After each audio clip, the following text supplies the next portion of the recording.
All right. Hello, chat. How's it going? We're back. G Fuel is horrible language. Listen to the bot. The bot knows best, of course.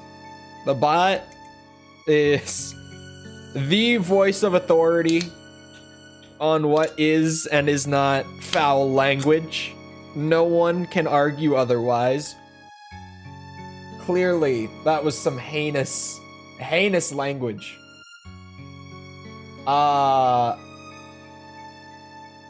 Anyway, hi. We're back. We're continuing with Armored Core 100%. My voice kind of hurts, which is weird because it doesn't really have a good reason to. So I'm not really sure why it hurts, but my voice hurts. Just so that we're all on the same page here. All right. That's where I'm at. Actually, I should definitely have my glasses on. Ooh. Ooh. I just took a sip of my tea. And man, that is not a good kind of ooh. Not at all.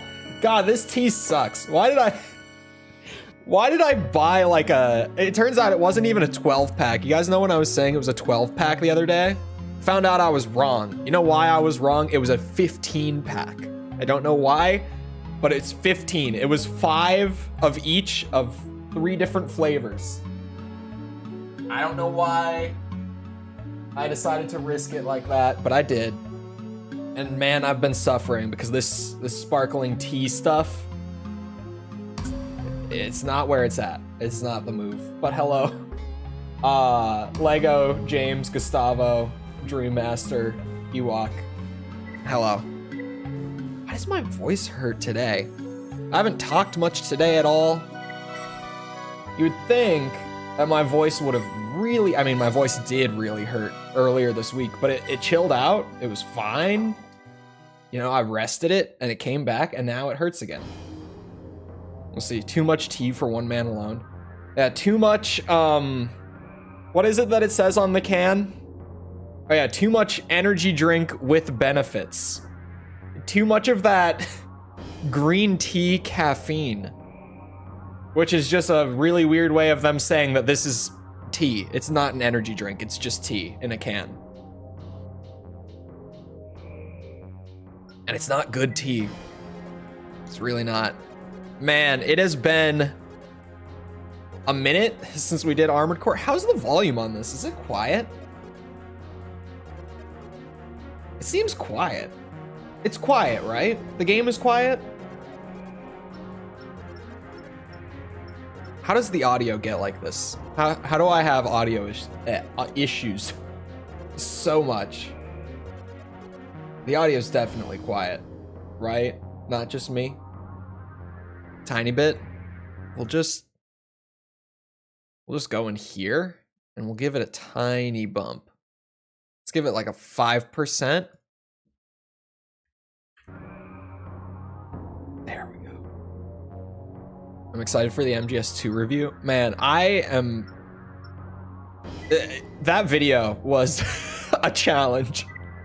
I am so relieved to be done with it. It came out good. It's not like a, oh my god, I'm free, but it is kind of also, oh my god, I'm free.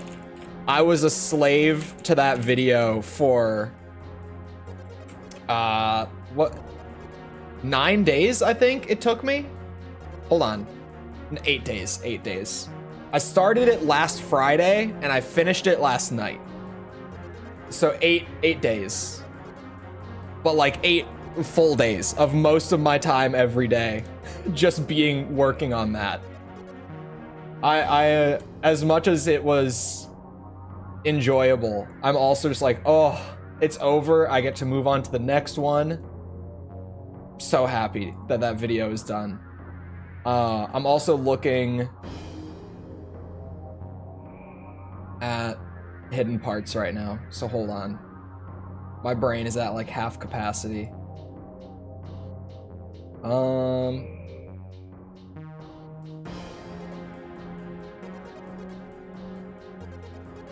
Okay, I did that mission. I know that I have those hidden parts. Destroy AI prototype. I'm gonna just look and see if I have these. Because I don't know. There's a good handful of parts for this one. Oh wait. I think I do have these. I'm looking at the part list and like, I remember this being one where I had a bunch of them. And I even think that I had all of them, but hold on. I definitely think so, actually. Let's check I'm gonna check 2 of the 4. Because I have a vague memory, or sorry, 5. 2 of the 5. I have a vague memory of looking through this and being like, oh, I have almost all of these. Yeah, because it's like this shield. From what I remember, you don't have all. Okay, I'll just check all. I don't want to get to the very end and then have it be like, which part did I miss? Where? And I have to look through every single one. This is MWR. R. Rocket. Okay. Okay, progress. AR 603. That one. There is a core. The axe core. God, there are so many parts in Silent Line. Oh, okay, I have that. That's 3 of 5 so far. And then the Gigas launcher, which I know I have, at least I think, but just to be 100% sure, it's in here somewhere, I swear. Aha, Gigas. And the last one is right arm, extremely large rocket. And it is the CWGG. CWGG.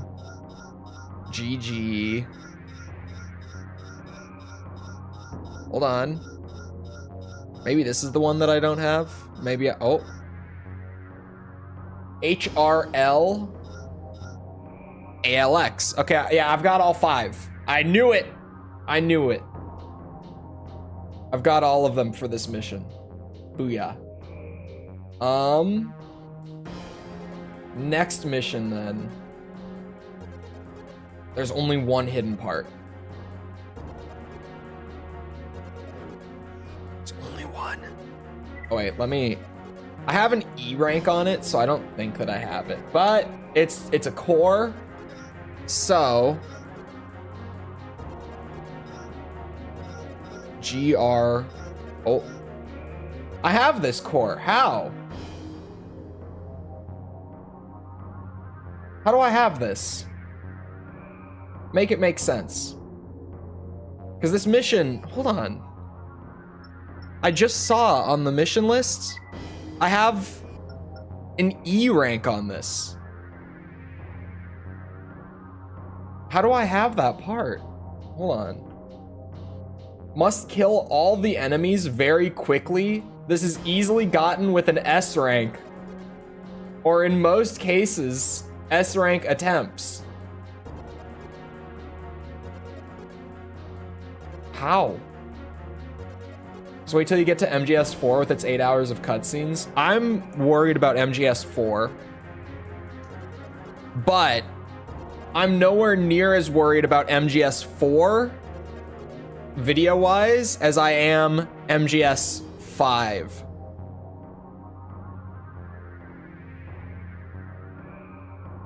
Oh, picking the follow-up mission is instant E rank? Okay, so I don't have to do that mission either, because I'm done with it. Badass. Okay. We move on. Normally, I would have gone back to the last stream and been like, okay, where am I at? What am I working on? But I finished working on some video stuff like 10 minutes after I had planned to.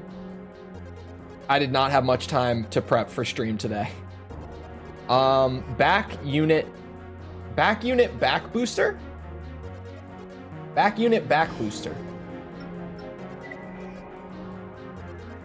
That's what it's, labeled as here? What? Okay. Is it a booster? Or is it...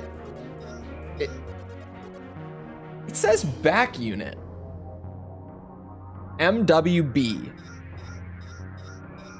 MWB? I must not have this. You can have boosters as back units in this game? Or is it an extension? I'm so confused. You know what? I'll save myself the time of searching through all these menus. It's a back unit. It is. Okay, it's a back unit. It's a double shoulder one. I'm looking at the picture of it. So that also, yeah, I can confirm we need that part. Okay.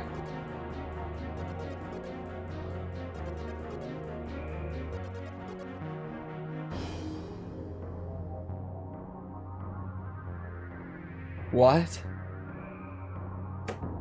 Why is there, the guide has a 4-step written out plan to get this part. Why does it have that? Why is there a 4-step plan for this? Oh boy.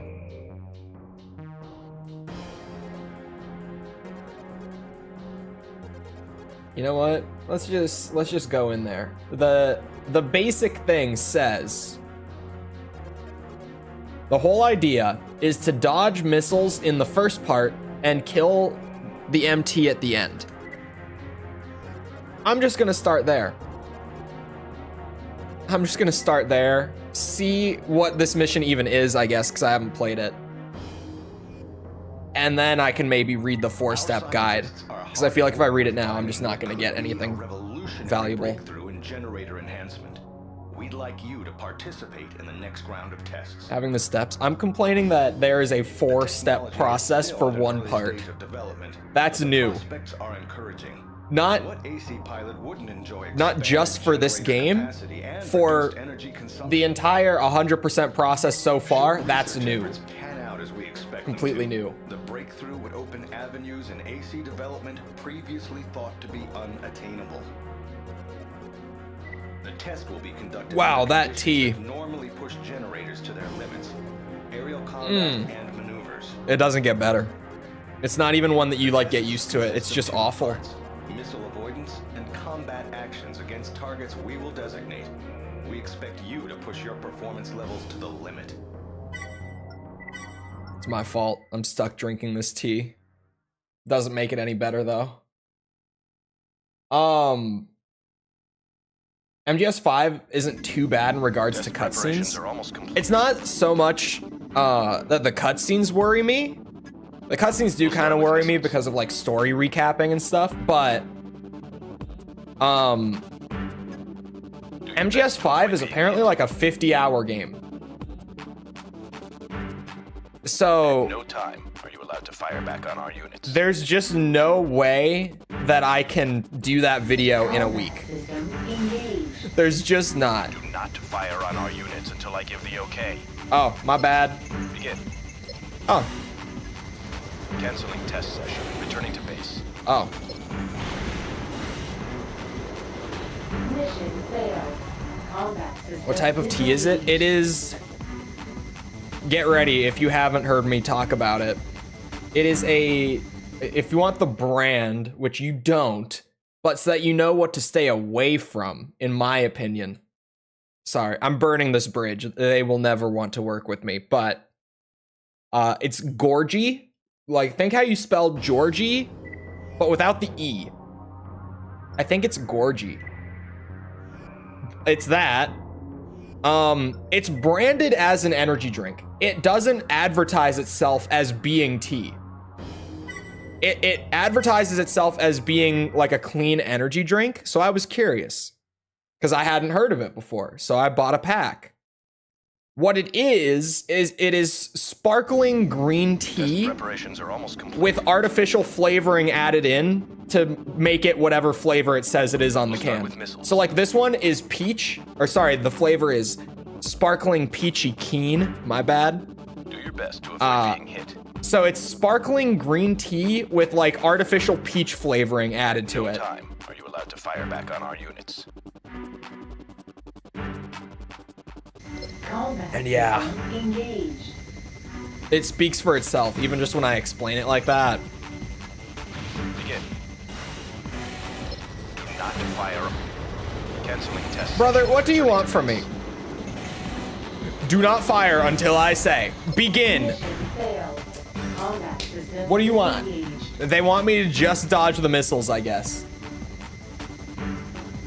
But like, come on, man. Why you gotta be so confusing about it? This might be a me problem. Sparkling tea, first time I've heard about it. It's not the first time I've heard about it. It's the first time I've tried it. It's never been something that sounded like a great idea. But I had heard of it. So I guess I'm supposed to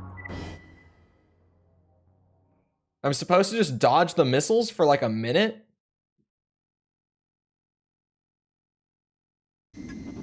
Test preparations are almost complete. We'll start with missiles. This guy says overboost to the southeast corner, land on the plane, and get some energy back, and fly just No about time. where you Are leave allowed the to fire area. back on our units? Keep flying there until the time is up, and I just closed my dashboard. Combat system engaged. Hold on. I just lost chat. Hold on. There you are. Southeast. Begin.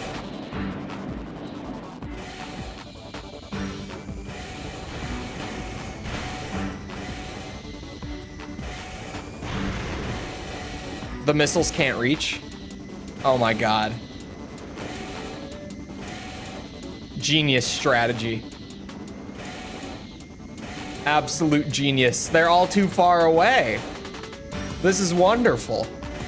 I don't have to dodge shit. See, now this is my kind of 100% here. The one where I don't have to do a whole lot. We're not gonna get much of this, so just take it while we've got it. The silent line challenges can be something. Session results recorded. Let's continue.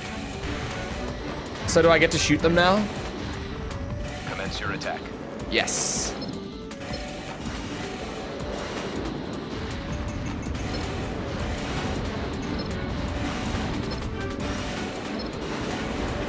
Ow, ow, I got hit a little bit. Gotta be careful with the energy weapon up here. There's a lot of yous.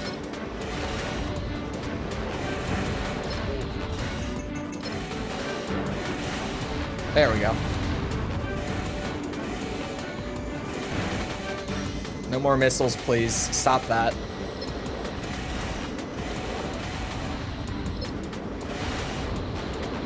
Ooh. Test complete. What?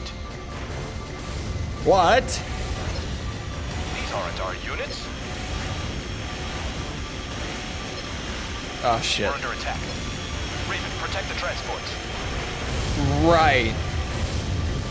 About that. These mirages? You know what?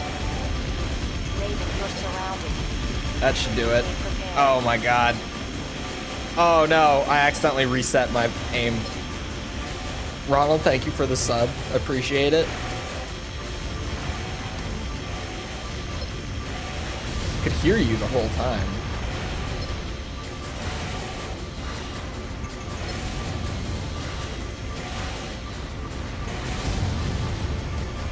Oh, it's spawning more of them as I kill them. No. I was like, 3 of them? Okay, 1, 2, 3, got it. Oh, sweet Jesus. Ow. Actually, it doesn't even hurt that bad, does it? It looks a lot scarier than it is.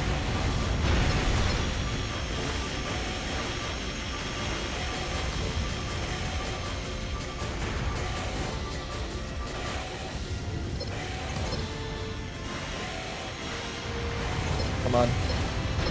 Come on. There we are.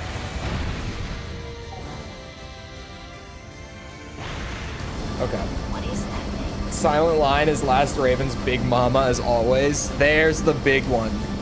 Oh, I should have brought... Right. Oh. Found it on the radar. Ooh, ow. Ow. How dangerous is this going to be? Pretty dangerous. Noted. I mean, obviously it didn't look intimidating enough.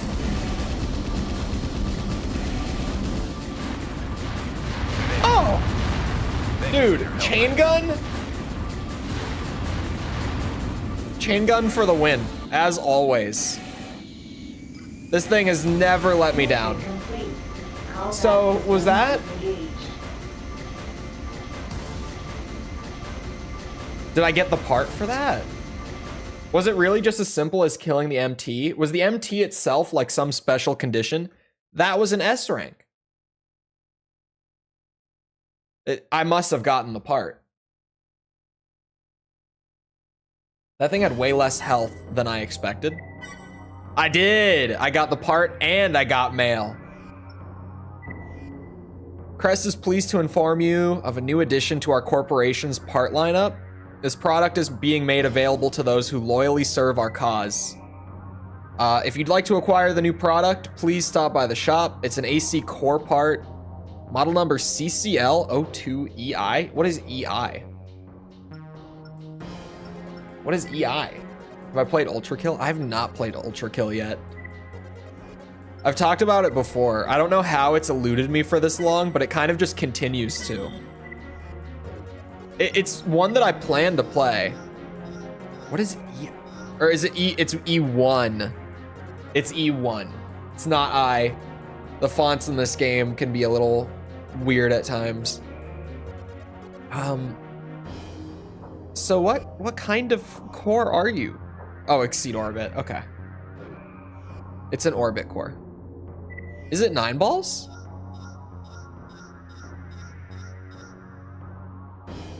It is 9 balls, isn't it? I didn't even notice that until you said it, but now that I'm really looking at it, you're right. Or at least it's really close to it if it's not. Thinking about it, it's been a while since I've seen 9 ball, hasn't it? Okay. Getting one quick and easy hidden part is not just exciting on its own, chat. But that also puts us into a great position. Wait, I'll show you, right? I'll show you. Because what that means is we only have Zone 6 and Zone 7 left. And these have 3 missions apiece. So we've got 6 missions left to get the hidden parts from. And then we have extra arena. And then we're done. Let's get moving. First mission here. There are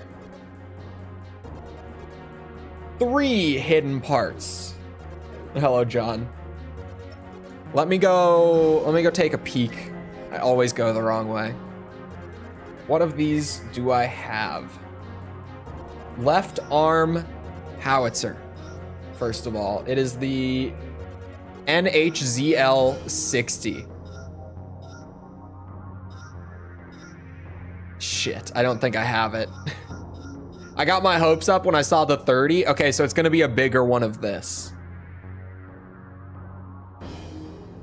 Yep, I'm sure that foul language was actually used and the bot did not just freak out.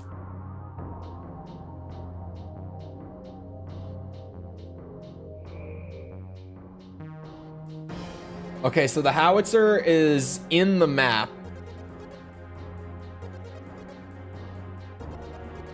Wait, what?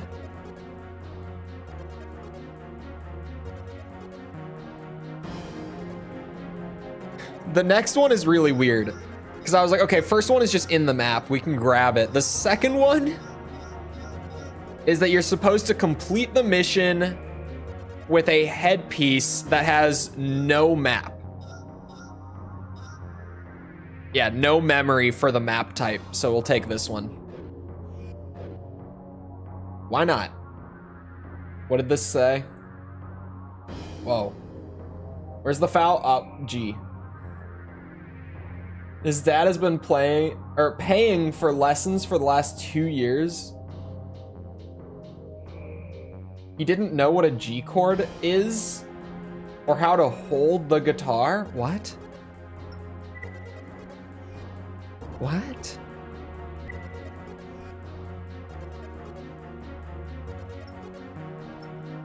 Not knowing a G chord is like, maybe.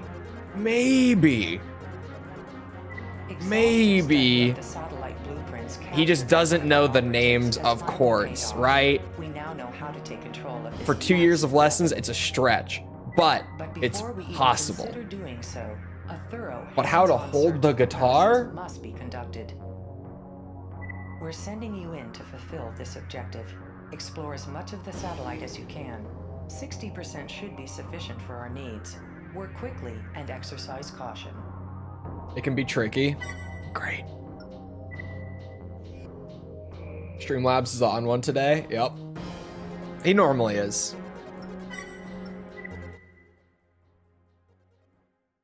For the napalm launcher, all that I have to go on, chat, is you must travel through a vent. This is Icarus. Once you fall down, break open boxes. I'll hold at docking bay S2. So, Return here once your search is complete. oh, it's this mission, but doing it without a map. Okay, kind of interesting. Understood. Makes a little more sense. It's like a recon mission, but for some reason you get a reward if you bring a headpiece that can't auto map the area out or anything.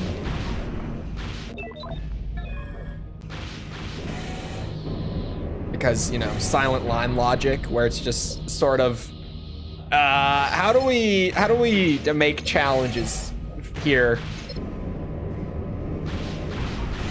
Some weapon arms look so stupid. Some weapon arms absolutely look stupid. A lot of weapon arms look pretty cool. So I guess I'm looking for a vent. And I'm also just looking to complete the mission. Like, those are the goals here. Ultimately. Ow. Don't activate the thingy. That starts the timer The gates are until locked. you need. Do the opposite of what the briefing tells you. I know. Have to find the controls. This is just silent line things. It really is. It's like, how do we hide secrets in here? What if they just... Okay, that didn't activate the timer. For a second, I was like, okay, my brain sort of just pushed the button without thinking about it. But yeah, you get told to... Security Oh, units are closing on my position. that's probably fine. Get back to the docking Right. port as soon as possible. That's probably fine. There's not much time. Let's hurry. It's gonna make me want to more. Don't make me want to reset my AC6. Don't make me. I have, like, every part in the game. Do not tempt me, because I will. I can't remember whose, shit, whose video did I just watch that was, like, the best and the worst of 2023? And I was surprised that they had Armored Core 6 as one of their best of the year. Get 100% exploration before 2 minutes left. Can you even do that without the headpiece? Is it possible? Oh, hold on. Heartbroken. It's so weird, right? Like, it's not just... I'm still on the fence about it, to be abundantly clear. I'm sort of in like a 50-50 state with it right now. But, as I've said before, if another like wave of parts gets added in a future patch, then I'm gonna be firmly in the camp of no expansion for Gen 6. Definitely. You need to know the route. I'll probably just do an extra run for the last part. It's a lot easier, even though it takes more time to just, you know, not try to do everything at once. Because a lot of missions, you could do them all at once. But man, that shit gets confusing. 6 was my game of the year. AC6 and RE4 tied for me for my favorite game of last year. For sure. Because they were both like games that if you just play them once, they give you a really good experience. But like they're both so replayable, and like the core gameplay is so enjoyable just on its own that you could just play like 75 hours of RE4 like I did. Or however many hours I have on Armored Core 6 at this point. It's probably about the same. What do you think about DLC? I kind of mean DLC as well, because what I said before, even when I thought there was going to be an expansion, is that I honestly like think that if they did an expansion, they would do it in the form of DLC. Only because FromSoft hasn't done a standalone for a long time, but FromSoft does at least one like full-scale expansion for every single one of their titles. Like almost without fail. There are exceptions, like Sekiro never got one, but normally they do. Like it's very rare that FromSoft doesn't do like a big expansion, but sometimes they don't. Basically DLC before DLC was a thing. That's what all the Armored Core expansions are, right? I mean, for Gen 4 and Gen 5, at that point they could have done it as downloadable content, but FromSoft just wasn't doing downloadable content yet. And I also think it's just sort of a tradition thing for them.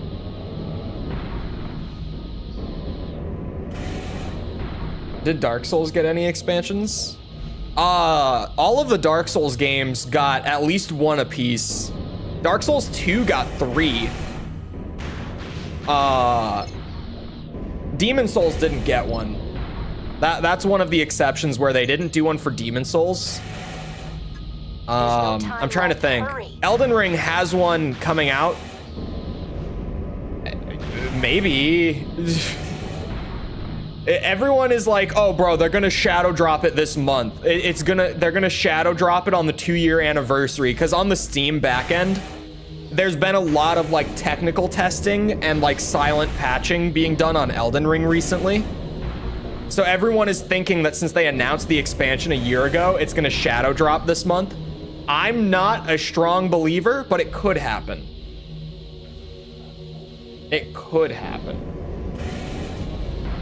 Unless you can buy the Elden Ring DLC. Yeah, they're purchasable. At least they always have been, and I expect that Shadow of the Erd Tree will be a paid DLC.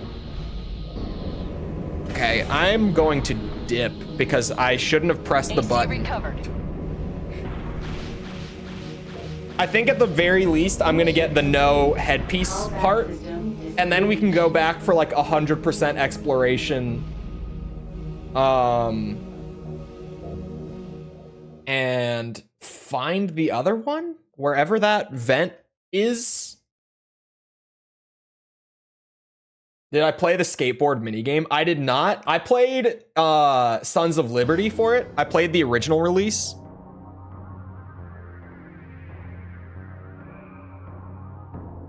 To be fair, I didn't check if I already had this optional part. It's the lap. I do have it already. Okay, fair enough. I had it the whole time.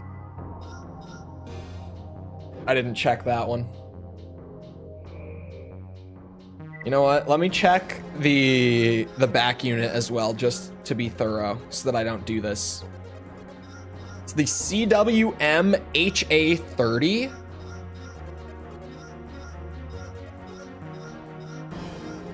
HA30. Doesn't sound like I have it. Like, it doesn't sound familiar to me. Hold on, almost there. HA30. Okay. So I need both of those. The full exploration and wherever that hidden part is. Hold on.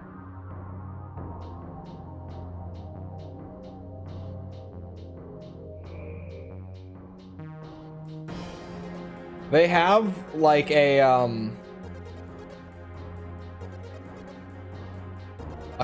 kind of map. It's a little tricky to read.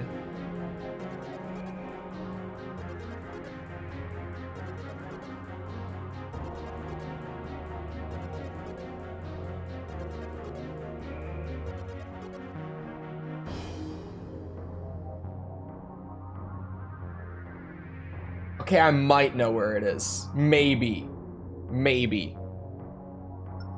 Let's try this again. I wonder how it's gonna work. Just a new portal that takes you to the DLC area. That's typically how they do it. Is there's just like at some point in the normal game, there's like a tiny side quest that you can do to open up the DLC area along the way. Because the way that FromSoft makes the Souls games at the very least, with them being like open and always having like definitive endings that you couldn't really continue afterwards, they always put them into the base game, like just kind of in the middle of the normal story. 2024 is already giving 23 a run for its money. Tekken 8, Persona Reload, and Final Fantasy Rebirth is enough for me. For me, it's definitely a slower year. Because so far, it's like, yeah, I'm playing the shit out of Tekken, and it's about it. I'm not a JRPG guy, typically, so, like, Persona is, you know, nice if you enjoy it, but it's not my thing. Well, let me get another look at this map. Oh, okay.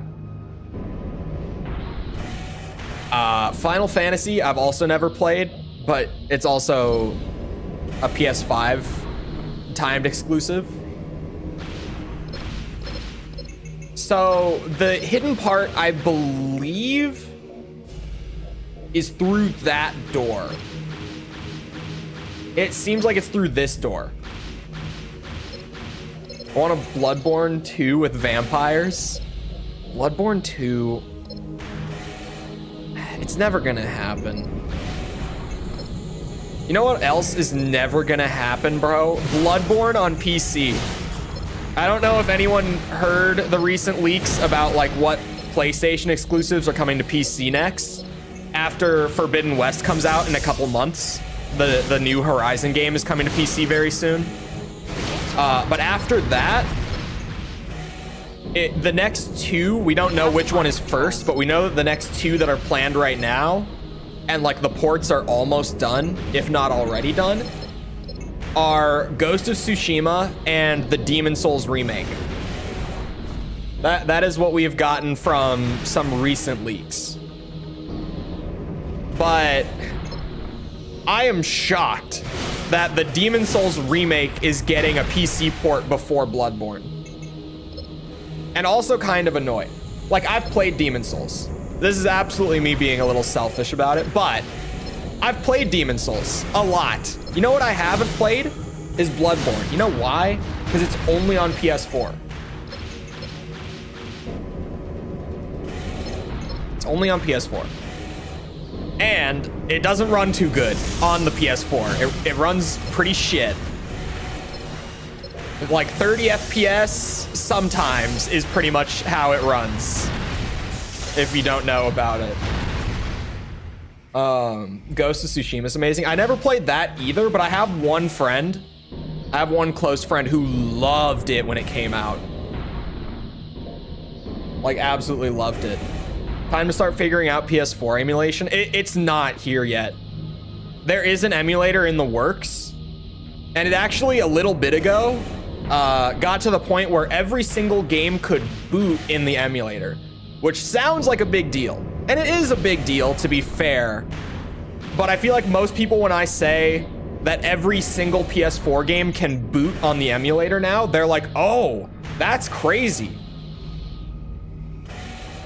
Not understanding that all that it means if a game can boot in the emulator is that the game executable opens and gives you a black screen.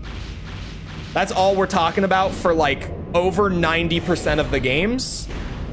And even then, the games that go beyond the black screen right now are not stable. Like, graphical glitches out the ass, terrible frame rates. PS4 emulation is a ways out. It's not gonna happen anytime soon.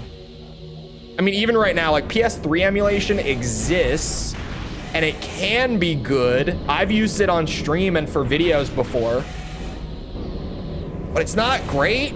Like, you can, but don't rely on it, sort of thing, because most games you can't. There are games that you can emulate smoothly and have look pretty good and all that from the PS3, but it's pretty few and far between still, for the most part. And a lot of the big PS3 games that you would probably want to go back and play, like a lot of the PS3 games that you remember when you think about the system, a lot of them, in my experience, don't work. Like, God of War 3 barely works. It kind of does, but not really. Infamous does not work. Infamous 1 and 2, neither of them. The Uncharted games do not work on PS3 emulation yet. Get back to the docking port. I actually don't know about The Last of Us. I have no idea. I've never tried. There's not much time. It took a lot for me to not throw shade at The Last of Us right there. People who have been around know. Took a lot of willpower out of me to not just throw an insult at the game real quick. It's almost just tradition that when the game comes up, I have to say something. It's not even that I hate it that much. It's almost just a bit at this point. Aside from, oh, MGS4, I think mostly works. Motorstorm thankfully runs almost perfectly. Hell yeah. I'll take it.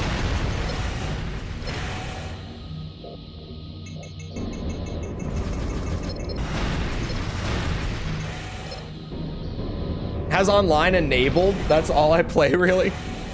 Online enabled, like, through a fan server sort of thing, because I know that Demon Souls on RPCS3, you can play, like, co-op and PvP and stuff through fan servers right now, which is great. Demon Souls is one of the best games to play on RPCS3 currently. A lot of effort has gone into it. Why don't you like The Last of Us? Because it's really boring. I've spoken my piece about The Last of Us over the years. I played it when it came out, right? And back when it came out, it was like, oh wow, this is incredible. Like the storytelling, the presentation, like wow, right? And then I played it when the PS4 remaster came out, like a couple years later. And even then, I was kind of like, wasn't that good, was it? Also, Ojix, thank you for the sub, appreciate it. And then I went back again in like 2020, like during COVID lockdown, and I went to rerun it. And I got a few hours in before I was like, man, This game didn't age very well. Like this, ooh. It's one that each time I've revisited it, I've soured a little bit more. And last year I revisited it once again for the totally awesome and not notorious at all Last of Us Part 1 PC port on launch day. Anyone in chat who was here for that one? Because we've had some bad launch day experiences on streams before because I'm on PC. PC typically has the most issues with games on day one because PC optimization is hard. Because compared to a console where you know that every player has the exact same hardware configuration, PC, there are thousands of configurations that your game might be running on, and you have to try to make it work on every single one of those configurations, at least as much as you can. You'll never get it perfect. So, you know, PC launch days can be pretty rough, notoriously. The Last of Us Part 1, I feel like everyone heard about that one, because, whoa. That was insane. I genuinely, like, I tried to play it beyond even just day one. And like mid-stream during like day 3 or something, like a week into the game being out, I kind of just said, you know what, chat? I don't think I'm gonna play all the way through this. And I didn't.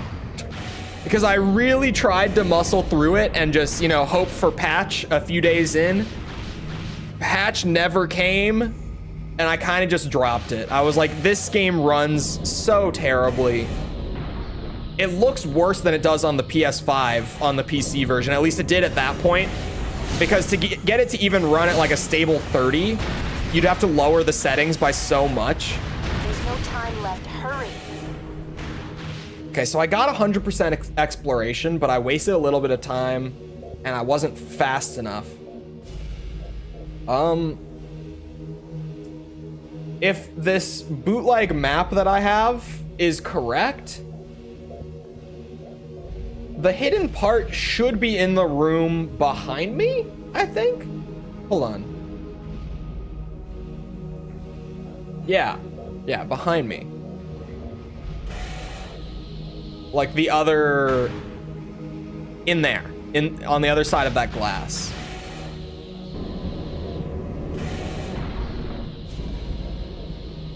Oh wait, PS Rewired works on consoles if you hack them? I didn't even hear about that. Ah! I was like, it's not in there. I was just in there.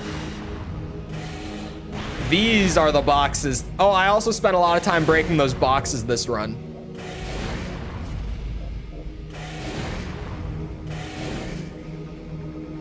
AC part Of course, it was in the last one. All right, let's just leave with my part. Real quick, hold on. I'll catch up with chat in a second. I gotta speed run my ass out of here in a minute. I might be able to make it. Actually, I don't feel like I have that far to go. Isn't it that door? Jesus, I never remember the buttons. There we go. It is that door. Oh, we're not far at all. Okay. We're totally chilling. I can definitely do 100% exploration in one go AC recovered. with 2 minutes remaining. I just gotta be a little quicker. Mission complete. Combat system. Stellar engaged. Blade? What is Stellar Blade?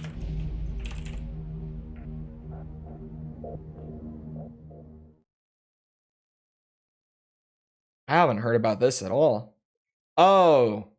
Oh, no, never mind. I did hear about this. It's the one that looks a lot like Nier, right? This is the one that I saw the other day. It just got like more footage shown at the PlayStation event the other day. Is this the one that at least I thought it looked a ton like Nier, not like art style wise, but like conceptually, I guess is the way to put it. It definitely to me looked like Nier mixed with Bayonetta. Yeah, that's a good way to put it, actually. I didn't watch the whole thing. I think they showed like 10 minutes of it or something. And I was kind of just skimming through the state of play stuff. Because the thing with state of play, I never get too excited about state of play. And there's a reason for that. Like the other day when people were asking about it, I was like, maybe. I don't even think, I didn't watch it live. I was like, I don't think I'm gonna watch it live. I don't think it's worth it. And I didn't. It's because state of play is PlayStation's showcase for like all the third party stuff that has signed like a marketing or an exclusivity deal with PlayStation, one or the other. The PlayStation Showcase is where they show all their first party stuff. Like that's their big event, is the PlayStation Showcase. Those I will watch live because those are always huge. Once your search is complete. But the state of play is just like, it's kind of PlayStation's Nintendo Direct, where they just show a bunch of random shit that I'm not really prone to care about all that much. Like always there's a gem or two thrown in, but most of the time I'm just sitting there through the whole thing and I'm like, where are the big names? Where are all the heavy hitters? I'm not seeing them.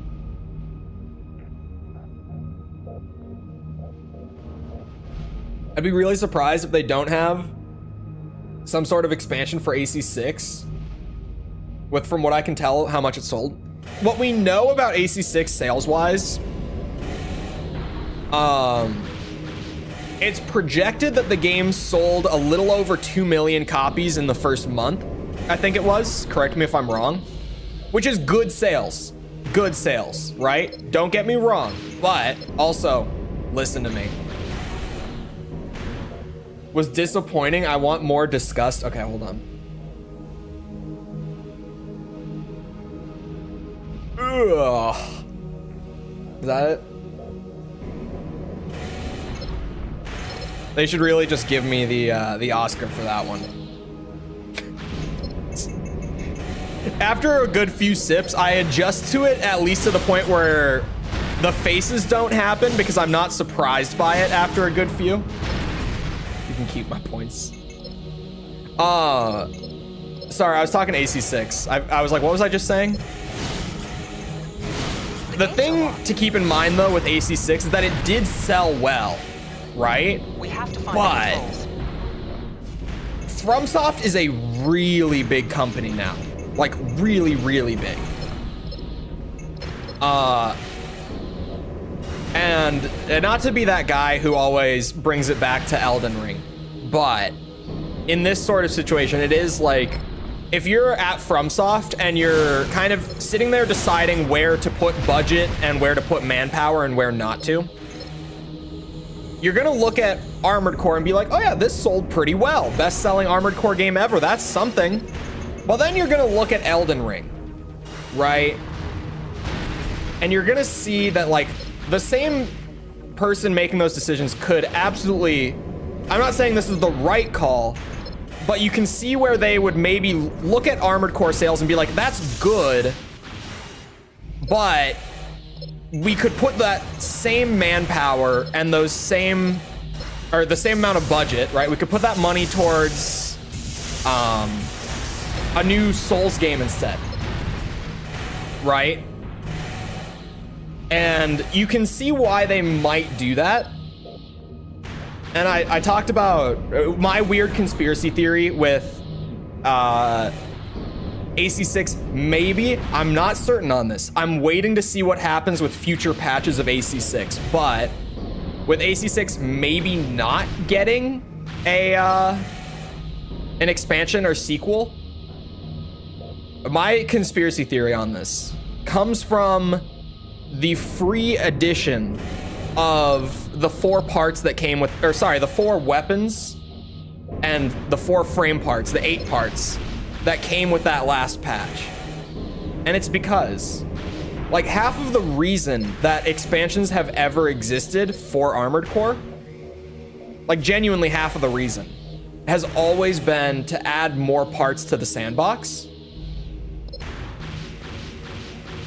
And they're just adding parts like for free without making an expansion. So like half of the reason to even make one, if they continue to add parts, that is. I don't think that like adding 8 parts means, oh, they're never doing it because that's all they would have added. That's not what I'm saying. But if they continue to add more free parts in future patches like that as time goes on, I think the more parts that they add for free in small updates like that, the less inclined I am to think that they're going to do a full-blown expansion.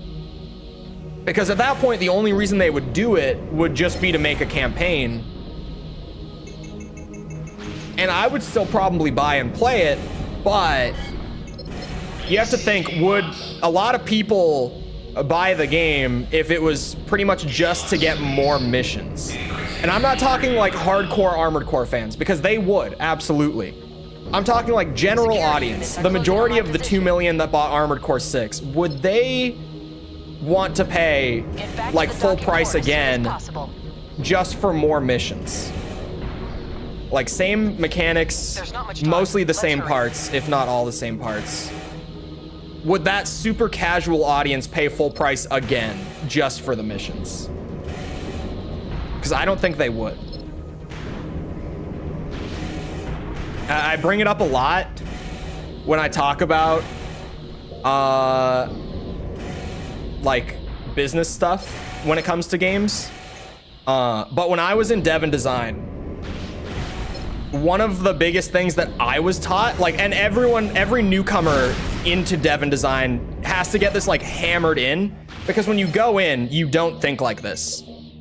But the reality is like 95% of every gaming audience, like of every gaming sale, is coming from someone who is super casual. Like, it's not someone who's played every game in the series. It's not someone who plays games every single day. It's someone who like buys a game or two a year, plays like on the weekends or maybe a little after work if they've got enough time and they're down for it. Like, the vast majority of gaming consumers are those people. The portion that even makes up like gaming YouTube, like our little corner here, we are very, very small in terms of the overall like gaming landscape. We are a very small group of people. Because gaming is a $1 billion industry. Like, we alone, the very hardcore group that like makes up discussion threads, YouTube channels, Twitch streams, that sort of thing, we're not creating billions of dollars of value. Millions, but not billions. Like, we're the really hardcore ones. But the majority of people don't even like participate in online discussion about the games they play. That's becoming less and less true as time goes on. More and more casual people are like watching YouTube and stuff, but it still holds really true for the most part.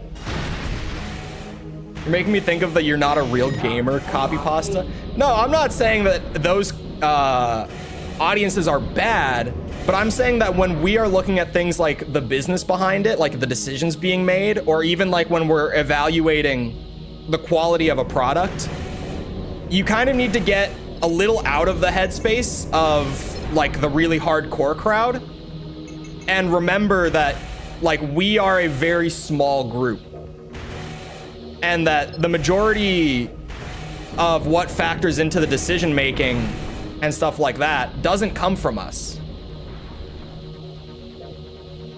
It's why Call of Duty every single year, Call of Duty pisses its fan base off so much every single year.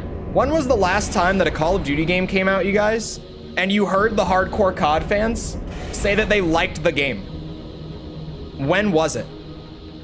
Because last time I heard it as a COD bro, it was like 10 years ago, and I'm not bullshitting you. Everyone will always like retroactively say that the new COD game is fun. The original one? Yeah, exactly. It was like a decade ago. But you know what's crazy? The amount of revenue that COD brings in grows every single year. It keeps going up. Modern Warfare 3 was the first, this last release was the first time that a COD game made less money than its predecessor in years. Like, I think it was the first time in like 8 years that the sales figures actually went down. And that's why it was a big deal. But like, seriously, the hardcore fans, like the dedicated COD bros, they have hated every game for like the last decade. Well, they say they do, but like, you know, they still play it every day, so take it with a grain of salt. But the COD sales just keep going up. Like, they're bringing in billions a quarter still. AC recovered. That was like on the dot 2 minutes. Are saying Black Ops 2 was the last good COD. Sometimes people are generous and say MW19 was the last good one. I always talk about, like, I am one of them. I am one of the COD bros who buys the game every year. Even if I don't think it looks amazing, I'll look at it and be like, yeah, that's Call of Duty. I'll get at least like 50 to 100 hours out of that, and I'll buy it. I genuinely do it every year. But I'm also a really casual COD fan now. I wasn't for a while, but now, like, I'm so casual about it, where it really is, like, I'm not expecting this to be a game that I play every day for a year. I'm expecting to, like, play it until it's not fun, maybe get like 50 to 100 hours, and then I can move on, and I can wait until next year, and I'll do it again. I'll just play it as long as I like it. This is Icarus. You see my cupcakes? I did see the cupcakes. So I'm way more generous with COD games, where I'm like, MW3 was pretty fun. Wasn't my favorite by any means. Wasn't even close, Return but it was here a pretty once your fun set game. is complete. I liked it. Understood. Buying the game they don't like makes the company keep doing things they don't like. That's kind of like all gaming fandoms though, right? Because it really is, like, everyone has a handful of series of games that it doesn't matter what the series puts out. Like, once you're a fan to a certain extent, you're going to play it regardless. Even if you don't think it's going to be your favorite or anything, or you're not super hyped, like, you're gonna play it because it's the new Armored Core or whatever it might be, right? Like, everyone has some series like that. And it's unfortunate that COD bros have gotten burned so consistently, but it's also... COD was actually a better example to bring up than I thought, now that I'm really thinking about it, now that I'm going deeper into it. Caps, amazing. Thank you, Streamlabs. To be fair, I didn't see how many it was. It might have been a lot. But, like, the reason that COD bros have been pissed at the COD games for the last, like, decade straight is because the games aren't being made for them. Like, the games are, you look at, like, I'm sure everyone has heard about the skill-based matchmaking systems and stuff, at least a little bit, and, like, the retention-based matchmaking and all that. Where TLDR, if you haven't heard about it, it's just Activision uses a super aggressive form of skill-based matchmaking, which is something that almost every multiplayer game has to a certain extent. But theirs is really aggressive. And it's as aggressive as, like, if you play a good match in Call of Duty, the game is gonna go, oh, you're playing against people that are way worse than you. We need to fix that. And your next match, you're gonna get shit on. Like, you are not going to have fun at all. And that system exists not because it entertains the hardcore crowd and keeps them playing. It exists because the more casual crowd stays in their little bubble where they all feel pretty good about it. You know, they don't get shit on by people who have been playing for a decade straight every day. And they can just enjoy the game and keep going. And they do. They actually just put out a whole blog post, like, addressing it for the first time in years. And they literally, like, explained their data and broke down why they use the system they do. And their breakdown pretty much said, if we use skill-based matchmaking, we see much higher retention of low skill or less frequent players. If we don't use it, we see those players stop playing, but the hardcore crowd will keep playing regardless. And when we do use it, the low skill crowd keeps playing, and the hardcore crowd keeps playing. So Activision's options with taking the system out or leaving it, Units are closing on my position. you know, the hardcore crowd universally wants it gone. But Activision doesn't care because docking port as soon as 90% of their audience shows higher retention using it. And the 10% that bitches about it every day on Twitter, they play the game anyway.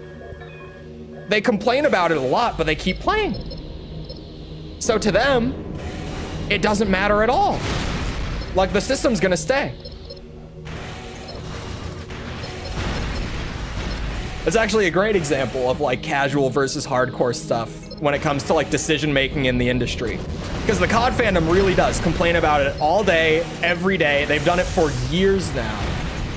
But the data's there. They make up so little of the overall audience that it's highly beneficial to Activision to keep using that system. Even if they get that super vocal minority pissed off on Twitter, it's so much better for their bottom line. Like, we're talking billions of dollars better. So they're not gonna change it because they have no reason to.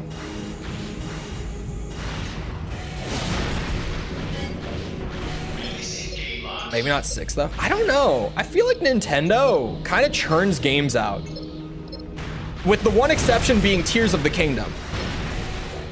And I could talk all day about Tears of the Kingdom being in development for 6 years. And I have, back when I streamed it. And I definitely rustled some feathers with me saying stuff like, you guys, I don't know what they spent 6 years doing, frankly.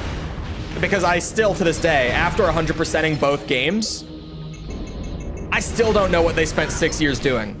Looking back at it, that being said, I like the games. To be clear, I like both of them. But how did Tears of the Kingdom take 6 years? I don't understand it.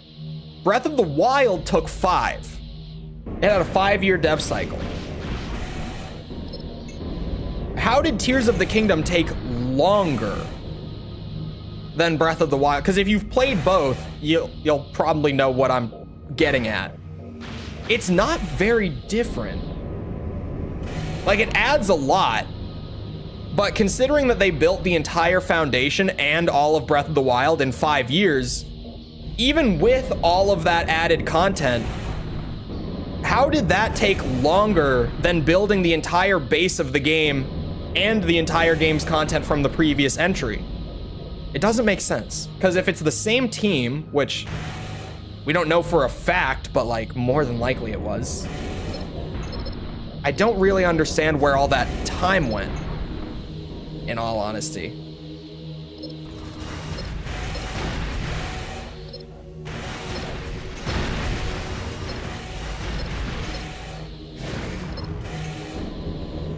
Troubleshooting the Gmod-esque construction, maybe.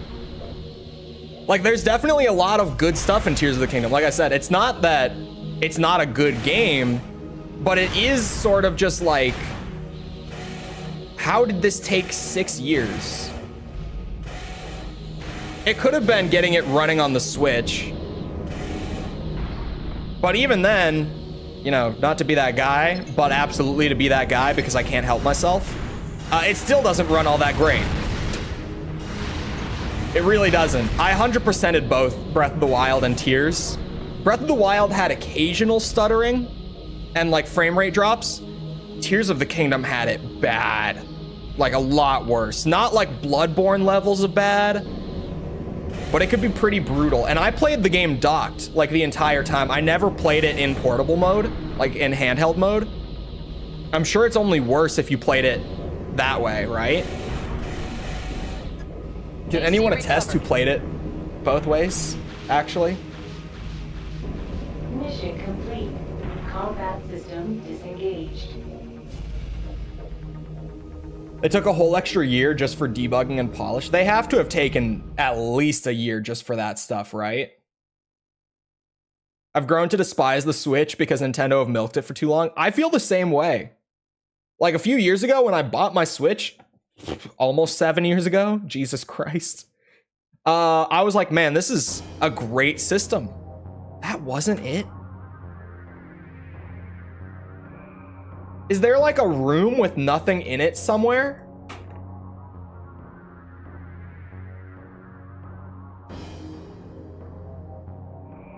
There's no way that that's not it. Did the lady say that's all of the area? Is she supposed to?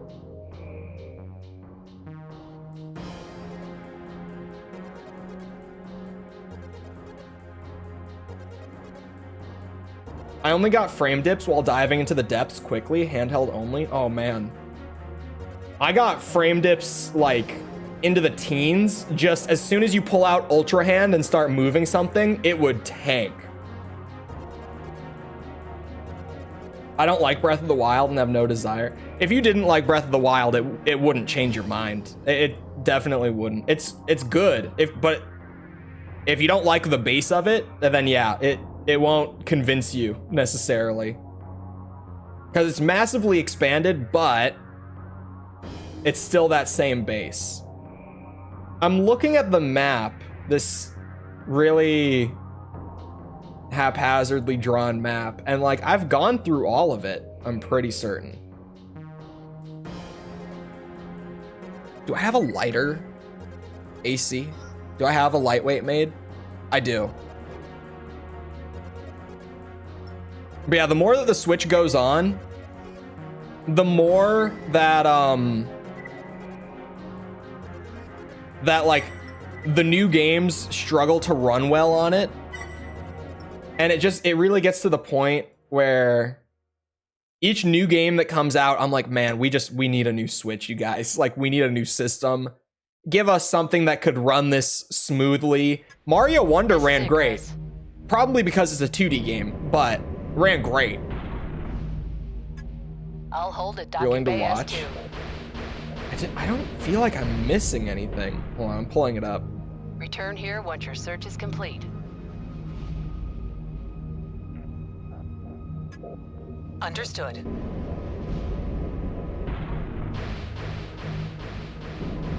Main system. Engaging combat mode.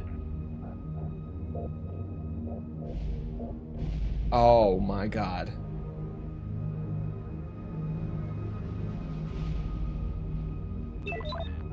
Okay, so the video is saying to like make sure that you fly along the walls and ceilings of rooms to make sure that they fully map out and stuff. That must be why, right? It says that for some of the bigger rooms, you have to like make sure to fly like this pretty much, where you like get all the ceilings and stuff marked out on your auto map.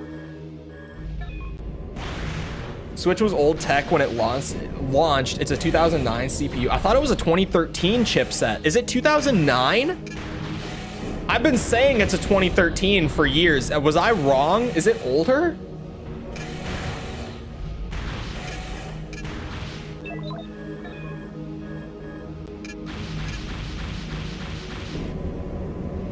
Twilight Princess was the last great Zelda. I haven't even played like half of the Zelda games to this day. I'm a Zelda fan, but I've played like the NES one.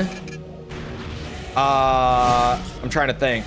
Link to the Past, Ocarina and Majora, and Breath of the Wild and Tears of the Kingdom. Those are the ones I've played. Legend of Zelda currently, for like the polling for future review series, has a lot of votes as well. Just to throw out there. Just obviously the polling is going to change a lot over time, as it always does. It even did with the Armored Core polls, the poll that I ran after the Armored Core series, I mean. And like the thing with that is that was only polling one audience. Now I'm going to be polling both the Ace Combat and the Metal Gear videos into one. So it's going to fluctuate a lot more. Like things are going to shuffle around a lot. But so far, the series at the top of the list, off just my memory right now, and like last I checked, I think like Yakuza, Legend of Zelda, and Halo were the top 3 last I saw. 2015? 2015? Are you sure? Are you sure?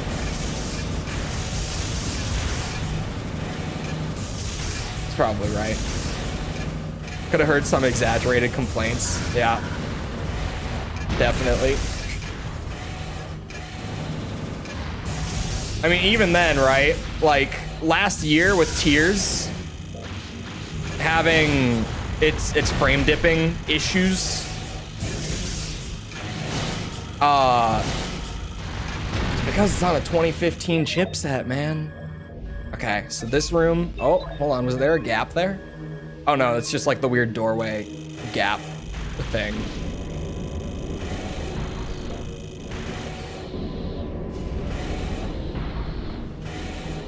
But also, you know, Nintendo lawyers, not that I've heard anything, but you know, just hearsay, allegedly there's a new Nintendo system meant to replace the Switch, maybe, that possibly could be coming out near the end of this year, like allegedly maybe holiday season time frame. Maybe. Not that I would know. Switch 2 is some copium. Switch 2 is not copium. Allegedly. Switch 2 is very not copium. It'll still be, oh, it will be behind the curve console-wise, because it'll be handheld still. Like, Switch is never gonna be a technical powerhouse, but an upgrade is needed. Badly. Okay, so from here, like from this branch, that's the only way that we can go. Yeah, there's nothing more over there. So we go back to the other hub and we do all the branches from that.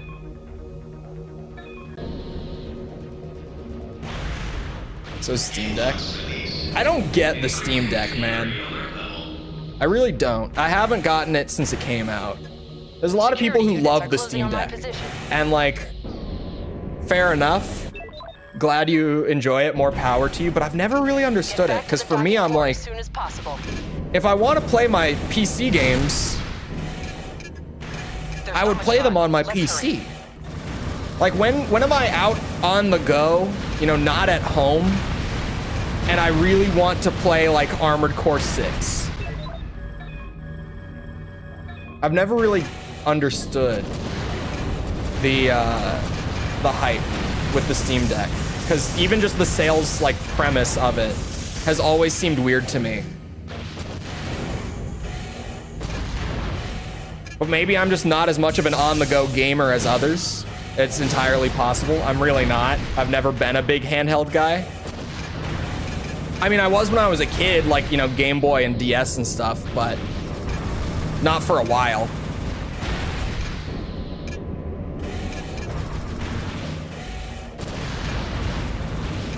It's not at home, it's in bed. Yeah, I feel like there's a lot of that, for sure. Can't take your setup on travel, though. That's true.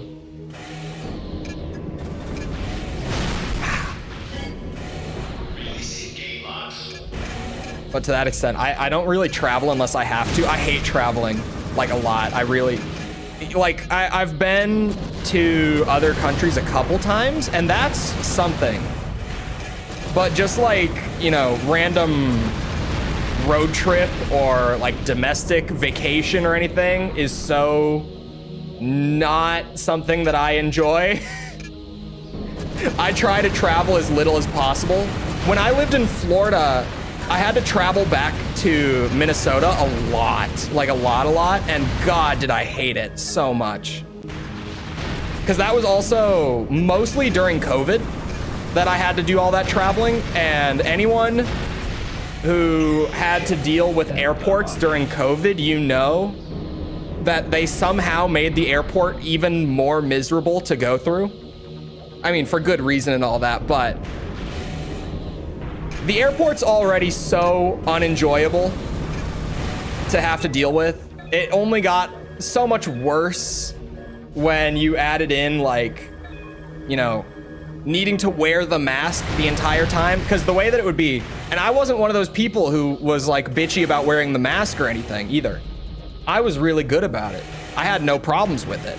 But when I did have a problem with it was when I was traveling to the airport. And so what it would be is like, you know, I get an Uber from my apartment in Orlando to the Orlando airport, because parking at the Orlando airport's like $30 a night. So if I'm leaving for more than like a day, it's worthwhile just to Uber there and back. So I'd Uber there and I'd have to have it on for the Uber. And then when I get dropped off, like I'm at the airport and it takes like an hour and a half or so to go through the airport, get on the plane. And then the plane ride was like 3.5 hours. And that's not including like the boarding and what's it called? The deplaning once you're there. Ah, shit. Like just kind of waiting, because I would always get the cheap tickets, right? So I'm in like row 30 of the plane, just waiting to get off the plane once I'm there. Yeah, baggage claim. Oh, we're in. And then depending on the trip, sometimes I would have someone picking me up. Sometimes it would be taxi/Uber. I mapped out the room, good enough. And it would end up just being like having the mask on for pretty much like 8 hours straight. Just can't take it off other than like to drink water or, you know, eat maybe. I don't know. They just very, very small things. The airport was the one time that I was like, oh my God, this mask thing, really not fun. Okay, I'm looking at this map, right? And I'm looking at my hand-drawn one over here next to it.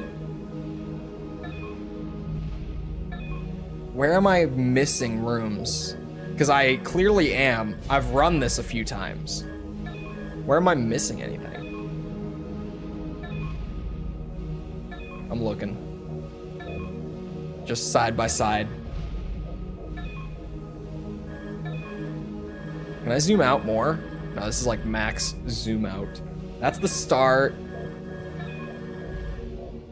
I have the entire map.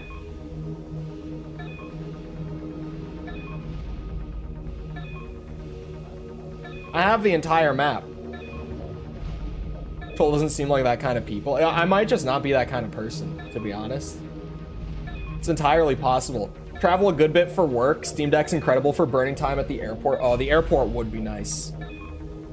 The airport would, a Steam Deck in the airport would save a lot of, what's the word? Frustration. I hate the airport so much, man. I am almost never as upset and as bitchy and grumpy as I am when I'm going through the airport. You can imagine when I went to like Eastern Europe, just the travel there. Oh my God. Just the full day of travel there, the full day of travel back. Man, I don't know if I've ever been such a grumpy bitch in my life as those 2 days of travel. Just like wake up early in the morning, get to the airport, and then, you know, say I think I left the house at like 4 and I got to where I was going at like 11 p.m. It was something like that, like a 19-hour travel both ways. I don't know if I've ever been so upset. And like connecting flights too, where it's like, you know, on the way over to Greece, we're gonna stop at the Amsterdam airport in the Netherlands and have to get off and like walk through that a little bit and get to another flight. The worst. Watch all of the video and see if there's something wrong. Last thing that I can think now. Yeah, I've got all this mapped out and I've got like a little bit of time. Here, I can pause it so that the blinking sound, whatever that, the map sound isn't there the whole time. Here.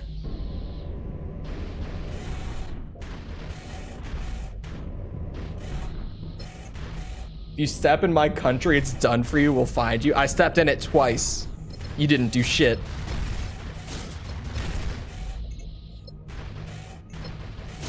I'm just waiting for like the room that I've never seen before, but I don't know if it's gonna happen.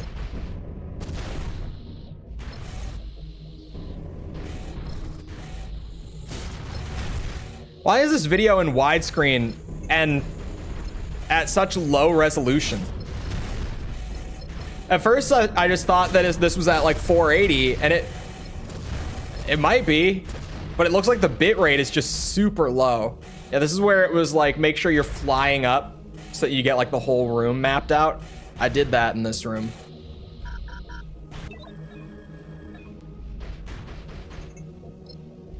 For me, I got the whole thing. He didn't even check it. He's just going like a madman. Airports where you can do nothing but wait suck. That's just kind of the airport, unless you just want to spend more money. And airports aren't cheap, man. Like the food in the airport, whatever, like it's always so expensive. Like if you try to do anything other than just like sit there and wait, it's gonna cost so much money.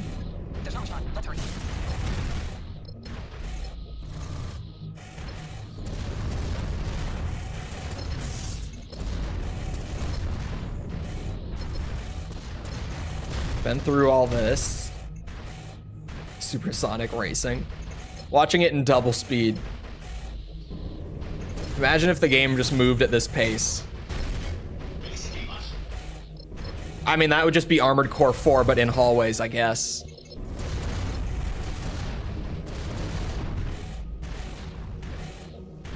Love spending 10K on a burger and maybe a cool keychain. Don't take that away from me. I mean, I can't take it away from you, but I don't. I hate it so much. Where the hell is this room that I've never been to? So far, nothing. And they've taken like the exact route that I have, so at least I feel good about that. I know that I'm doing it in apparently the optimal way, or at least as optimal as this guy seems to think. And if he can do it, I can do it, surely. Right? Since I'm such a gamer. This is for a part, yeah. It's a pain in the ass. Silent Line has so many parts, man. I've gotten the napalm howitzer. I don't have to actually go into the room. Like I have it mapped out on this run, even though I just stepped on the grating up top. Didn't watch Poor Things with my parents. What the hell is Poor Things? Spent $4 for a water at better airports. Dude. Wait. What was that text? I made a turn here to show that there's some room. Oh, some room for error. Not because I got lost. All areas of satellite explored. Clear out. I'm not getting that message. She's not saying that for me. AC recovered.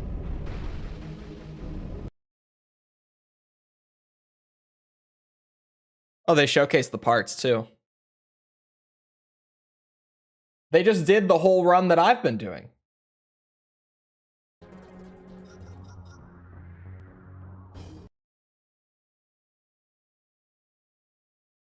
We checked for this part.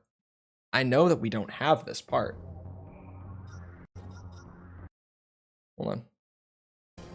Yeah, it's a back unit, HA30-4. Like, I looked for it. Is there a locked door? No. Like, I just watched them run through everything that I've run through.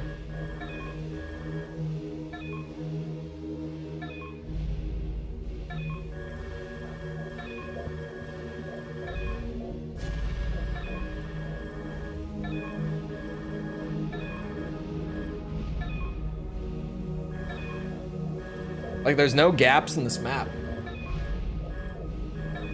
This is the whole level map. That door way back there is locked. Wait a second.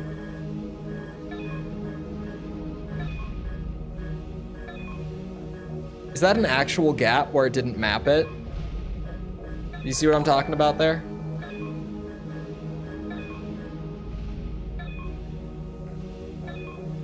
Mateus, thank you for the sub. Appreciate it.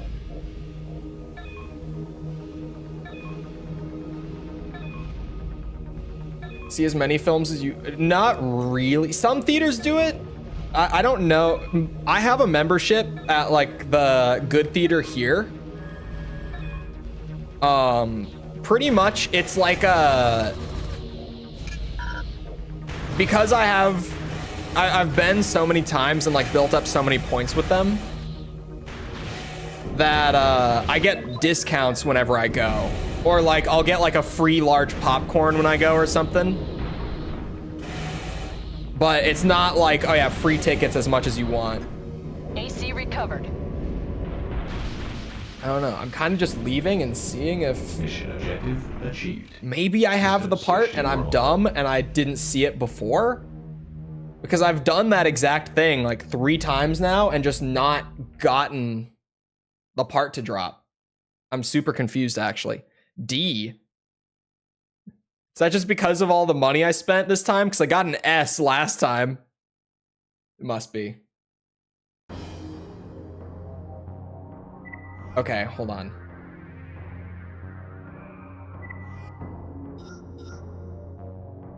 It was a back unit. It's called CWM HA30.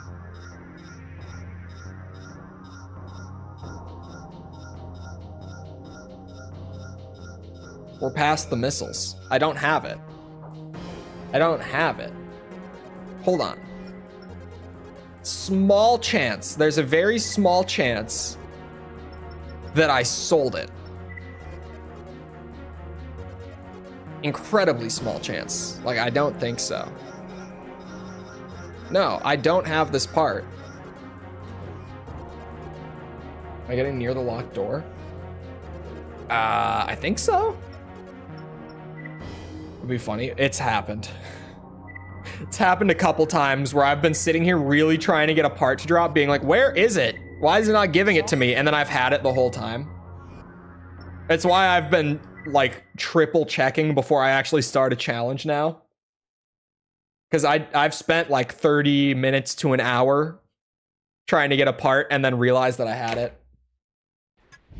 This Main system. Engaging combat mode. Is there anything like beyond this? No, it doesn't even like map this out.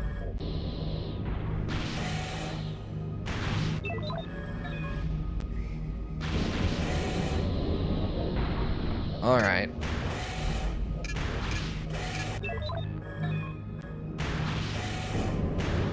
We give it our good old college try here once again.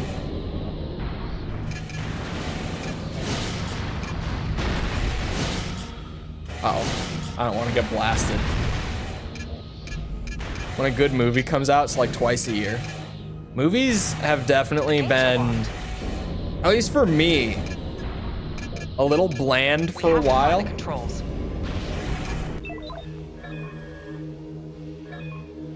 Not going to have much success with Elden Ring after I saw him play. Just give him time. You know, we all struggle at the beginning.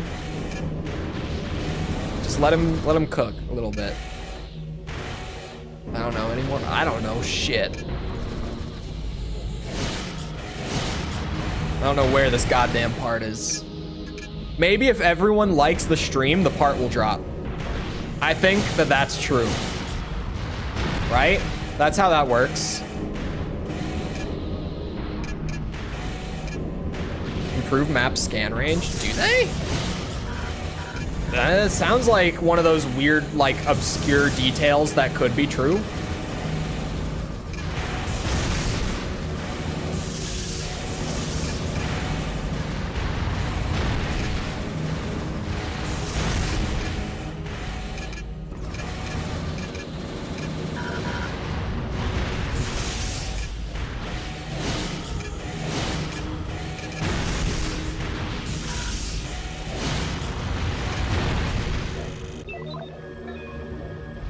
Okay, no, that gap is just like, it's going to be there. Yeah. I was kind of worried about that when I saw it, but no, it's just, even if I fly like up against it, it's gonna be there. Full thing is mapped out, right? Right? good. Ah, this mission is a pain in the ass. Firing energy orbs that fly in a perfectly straight line. You don't like the bubbles? Come on. The bubble gun? I think the bubble guns are really silly. Like in a fun way. Like they're weird.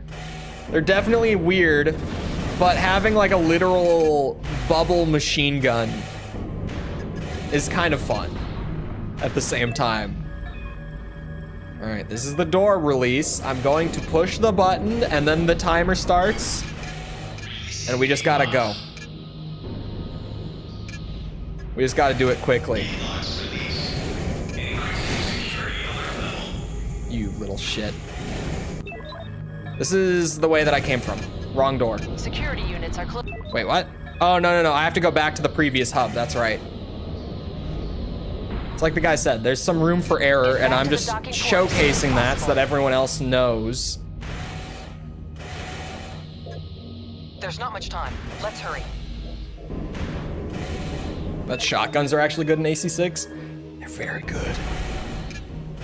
Although I've said it before, everyone thinks that AC6 has like the most busted shotguns ever. Those people very clearly, and you know, some people would say that you can't blame these people, but very clearly do not have experience with the Gen 5 shotguns, because good Lord, if you have never, and you happen to have a Gen 5 copy laying around, just take my word on this one. You gotta give it a shot sometime. Just trust me on this.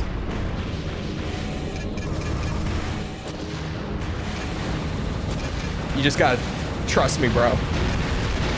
No, but seriously though, at least from what I played, I'm pretty sure that I could say Gen 5 has the strongest shotguns in Armored Core. Like, they're crazy. They are so wild. Dual heavy shotguns, bro, they're insane. They make the Zimmermans look like beanbag guns.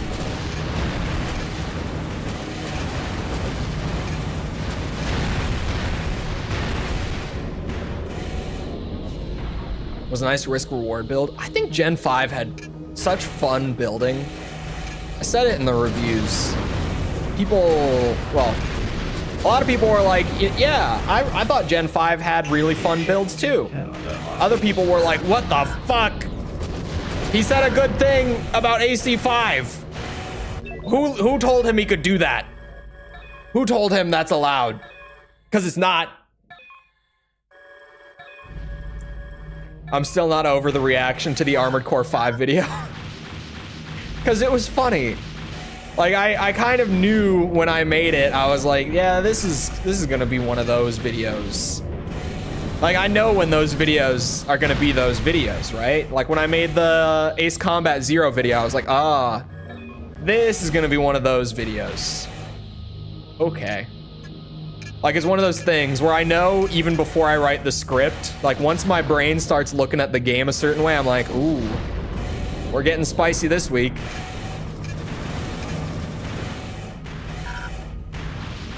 Now just wait for the inevitable, you know, guys, I don't know about MGS3. Could you imagine?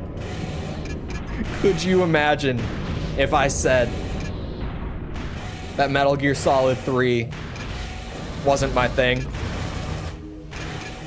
I find it hard to even assume that it couldn't be, because from what I've seen, it looks a lot like 2.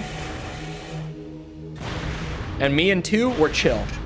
Me and Metal Gear Solid 2 are on good terms. You know, no spoilers, but you know, we're chilling. There's not a whole lot of spoilers. All I'm saying is that I didn't hate it, but I probably will also. I don't know, man. This time she just said it. I don't know, but we're out. I have no idea. My favorite is still MGR. I played MGR a couple years back. It's the one that I played and game was fun. Did not understand the story at all. Because they said a lot of shit that I was like, yeah, this would make sense if I had played the others. So I'm just mostly gonna tune out. I still thought the story was good, but I was like, there's so much here that I have no hope of knowing what the fuck they're saying right now. What MGS3 version? Am I gonna play the one with camera control? No, I'm gonna play Snake Eater. On a scale of 1 to 10, how gay are the Metal Gear games you've played so far? Honestly, really tame. Like, pretty low. I'm trying to think. If I had to put a number on it... Not very. Like a 3, maybe? There's very little of it so far, but I have... Like, I know that there's a meme about, what's it? About like Metal Gay Solid. I know that it's something that is joked about a lot. There it is. That thing was a bitch to get for no reason. The funny thing is that I didn't even change anything. It's just that time I got to that room and she said the thing. I left and I got it. Like nothing about the run itself changed. Anyway. 2 parts on the next one. The first one is a back missile. MWM, well, hold on. MWM one, okay. SM36. SM36. Well, SM30/3. Okay, I don't have this one. It's one that's actually like in the map. Oh, and then there's a dual back missile. CWX DM61 CWX DM32-1. I don't have either of these. Okay. One of them's in map.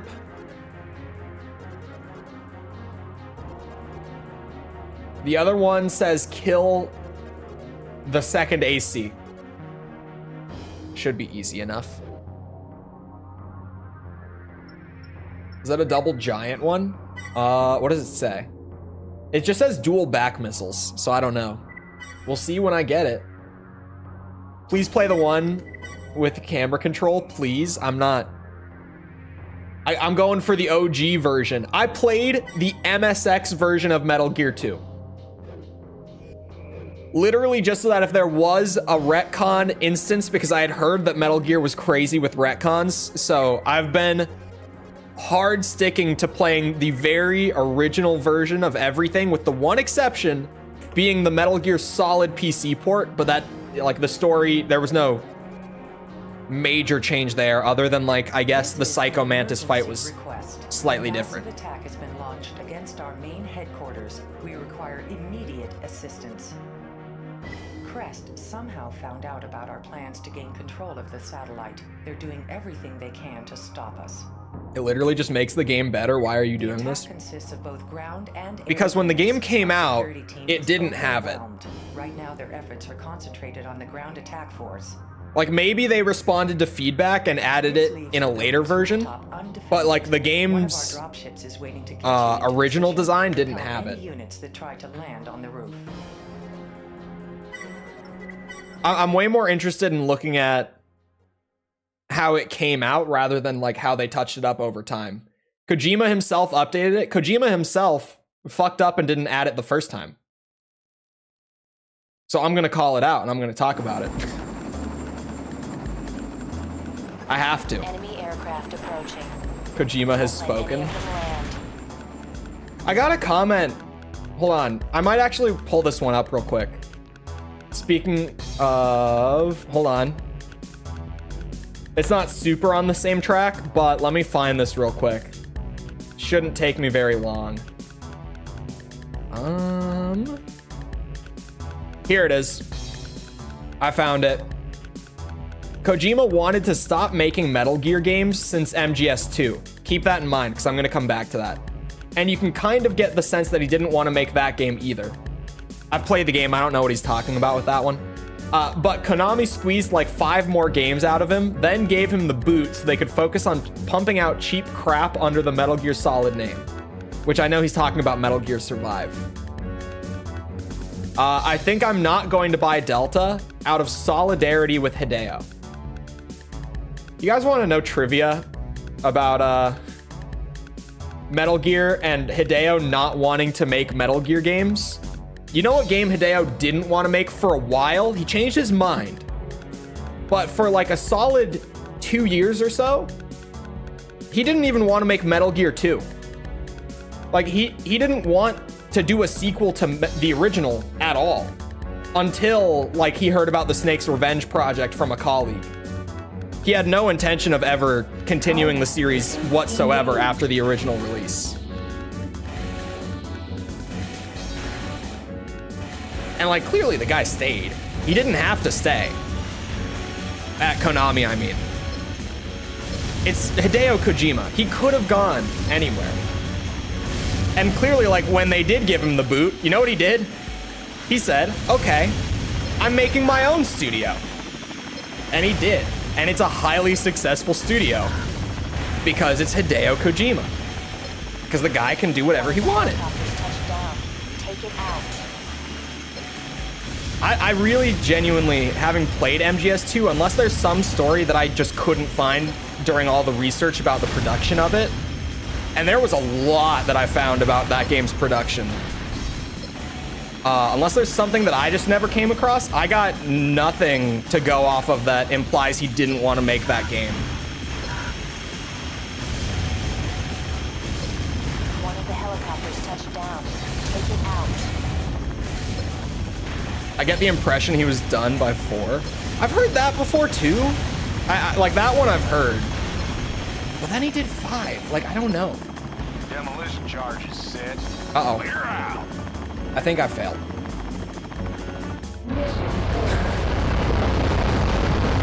Yeah, I think I failed. Kojima is frankly terrible at consistent storylines, and I feel like that's kind of fun. Because like, oh, hold on. I saw the meme copy pasta. I caught it at a glance. Like I caught the first few words and I already know. That's kind of fun for me to do when I'm doing the series, like running through for the first time. Because I like stuff like in the Metal Gear Solid video where, you know, Snake just dropped the line of like, Big Boss told me in Zanzibar that he was my father before I killed him. And I was just like, no, he didn't. What? I was like, we played that. For me, I played it the week before. And I made sure to play the original. And I asked chat. And from what I've been told, they apparently did add a line in later re-releases to have him say that. But in the original version of the game, he just doesn't say that. Like, Big Boss being Snake's father was not even a plot point until Metal Gear Solid. And then he just kind of threw it in. Which is sloppy storytelling, sure. It's especially like to do it with a retcon. Like, you could add it in without a retcon, and it would be a lot better, to be fair. But, like, the storytelling might be a little sloppy. But it's also definitely got, like, a charm to it. When you've got all these little things that are like, yeah, Kojima just kind of decided that he wanted to do this whole l'enfant terrible thing, and he just threw it in. Even though it conflicted with the previous material, he just tossed it in. He said, this is where we're at, this is the deal, we're doing this now. And everyone went, okay. Because honestly, most people didn't know with MGS as well. That's also a thing. Is that because the game was only in Japan for a long time, like most people who played MGS, just, they didn't know. They were just like, oh, okay, Big Boss Dad, got it. Even people in Japan, because Metal Gear 2 didn't sell very well from what little we can tell. There's not a whole lot of sales data on Konami's old like PSX games. But from the way that Kojima has talked about the first couple Metal Gear games, it doesn't sound like Metal Gear 2 was a very big financial hit or anything.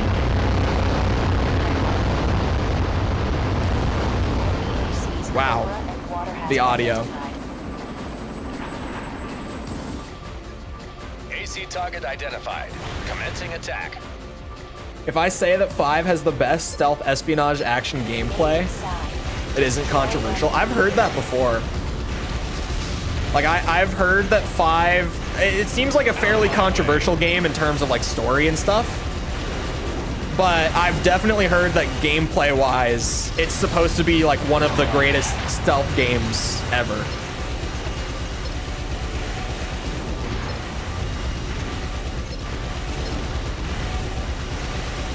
This chain gun is just ridiculous. I can't believe that this got past testing. I can't believe that they didn't nerf it for Silent Line either. Like, not only did it make it into the game, but it stayed for the sequel and is still just ridiculously strong. Oh, I forgot to grab the part in the map. God damn it. It's on the ground next to the northeastern helipad. The part that I just have to grab. Oops, oops indeed.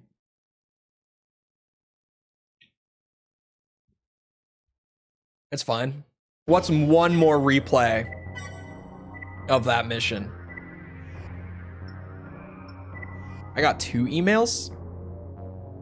Inform you of a new addition to our part lineup. Mirage is committed to designing and manufacturing the best parts available. We're sure you'll agree with us once you try it. The new product is the MCM MI008 AC core. Please check the shop. There seems to be no end to what you can accomplish. We here at Global Cortex are extremely impressed and would like to reward you for your outstanding performance. A new product has been delivered to the shop. It's the KGP ZXVI AC generator part. I don't get what Konami was doing kicking Kojima out. Like, wasn't he still making them money? I don't know the entire story, because also, you know, I haven't played the game. But from my understanding, it seems like he spent way more on the budget of 5 than he was approved to. And they were pissed about it, but then they kind of were like, maybe it will sell well enough that we won't fire you. But then it didn't. I would have to assume that even after like the success of the game financially, it just wasn't enough. Oh yeah, and it took a super long time too. That's also true. There's a slight gap between entries going into MGS5. Went massively over budget and over on time. He chose to hire big Hollywood names to act in the game. And he was probably going to do the same thing for Silent Hills, if we're going to be honest. Like, just to be straight up about it. Looking at PT and like what he was kind of setting up to do there, and then dropping Norman Reedus in the trailer of it, he was probably also about to spend a ridiculous amount of money and manpower on that game as well. So Konami might have been like, this guy, he costs us too much money. We can't keep him. We can't. Is that the part? Oh. No, that's not the part. It might be the part. What? Hold on. Take it out. One of the helicopters landed. Where? One of the helicopters touched down. Take it out.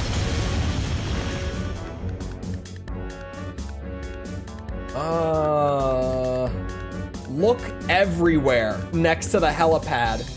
It is next to the northeastern one. So it's next to this one.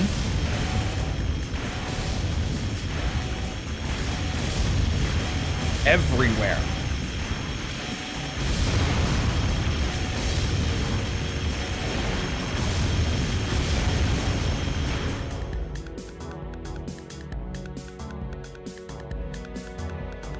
God damn it.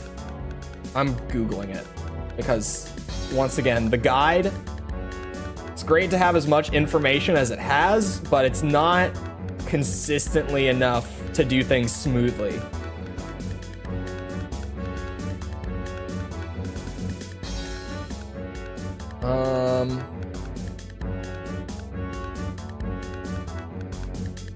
Hold on.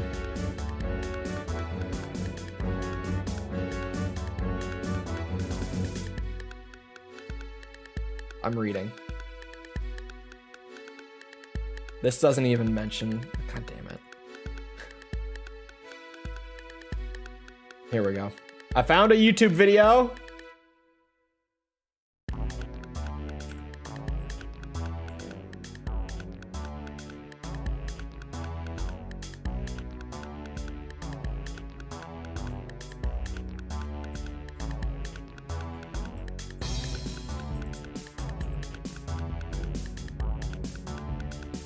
Is that on the helipad? I thought it was, but I tried to pick it up and I didn't get it. Oh my god, wait, it's that? One of the helicopters touched down. Take it out. That's insane. No, that's actually crazy. The fact that I just looked back after unpausing too and it was right there. Like, I just needed to look away and look back. Brothers, don't, anyone in chat, do not tell me that you saw that, because I know that none of us saw that shit. Tiny pixel? That's crazy. Would I stream Death Stranding? Yeah. Death Stranding and, what's it called? Project Wingman are in, like, the same boat for me in terms of content right now. Where for both of them, I'm kind of like side-eyeing them and like maybe you get a bonus video.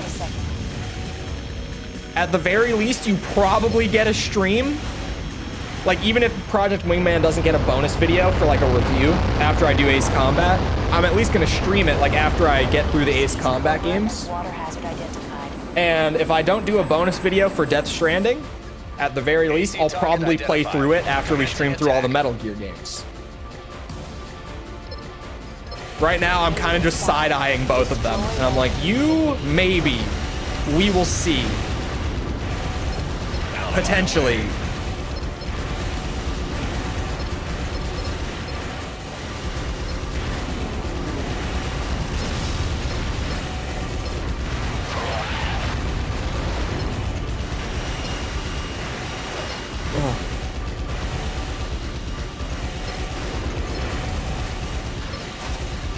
See the trailer for 2?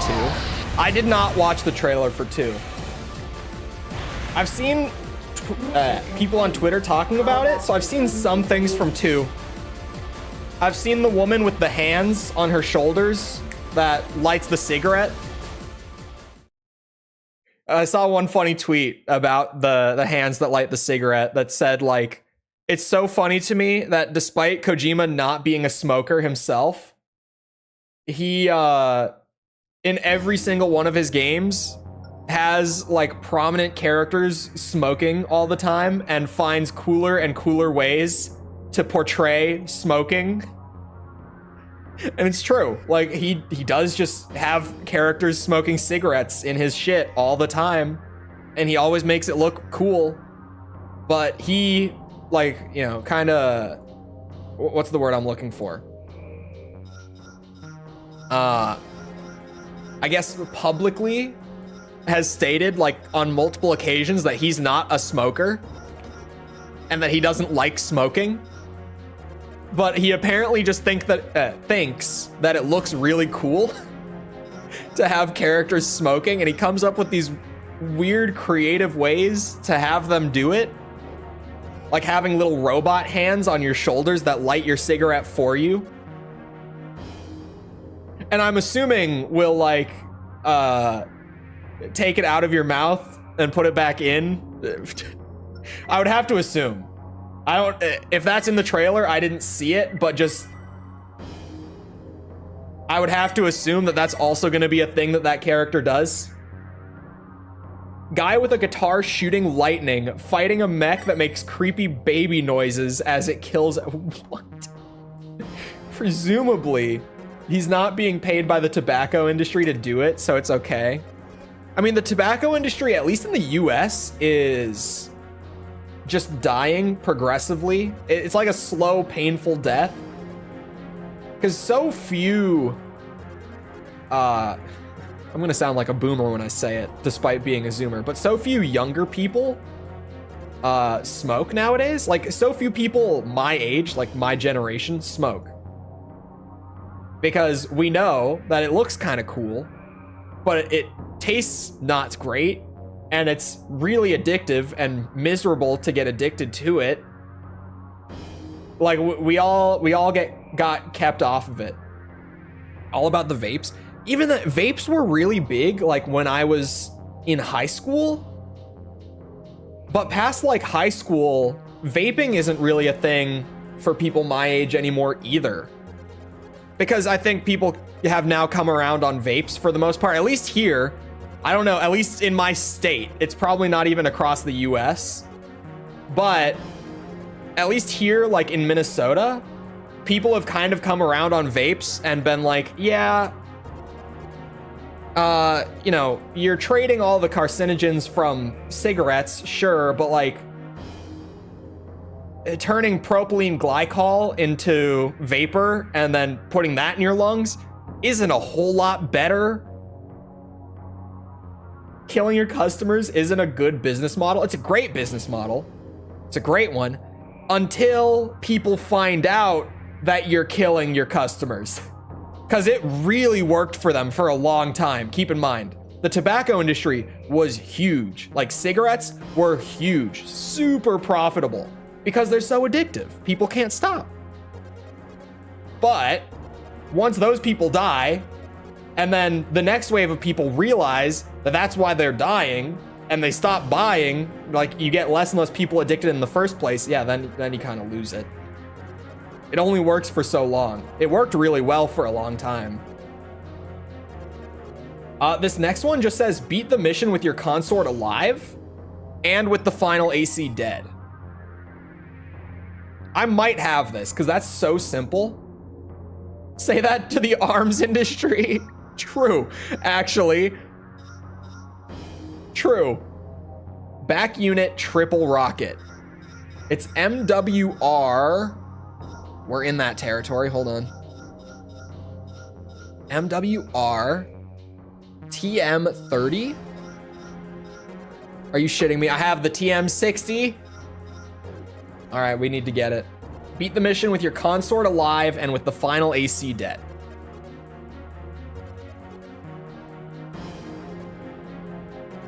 Especially the nicotine ones. Yeah, like I had friends in high school who got hooked on nicotine through vaping.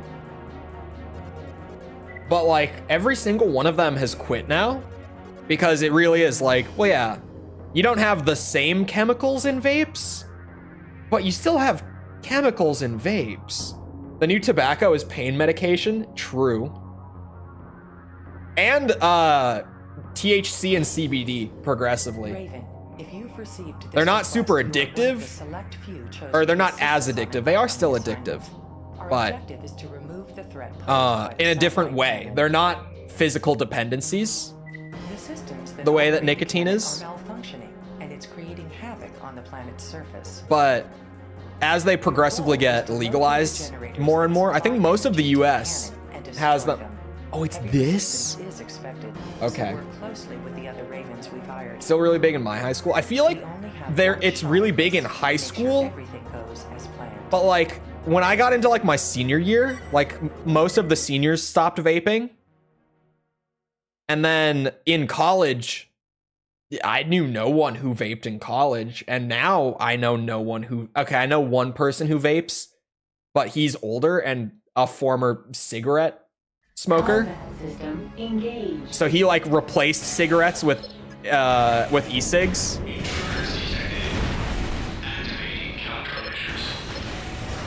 Which early on was like the market for it, right? Moving up. Before, Everything okay? is it still, we have a official high schooler in chat. Is it still Juul? Is Juul still like the company They're everywhere. I for can't move. vapes? Vape juices, etc.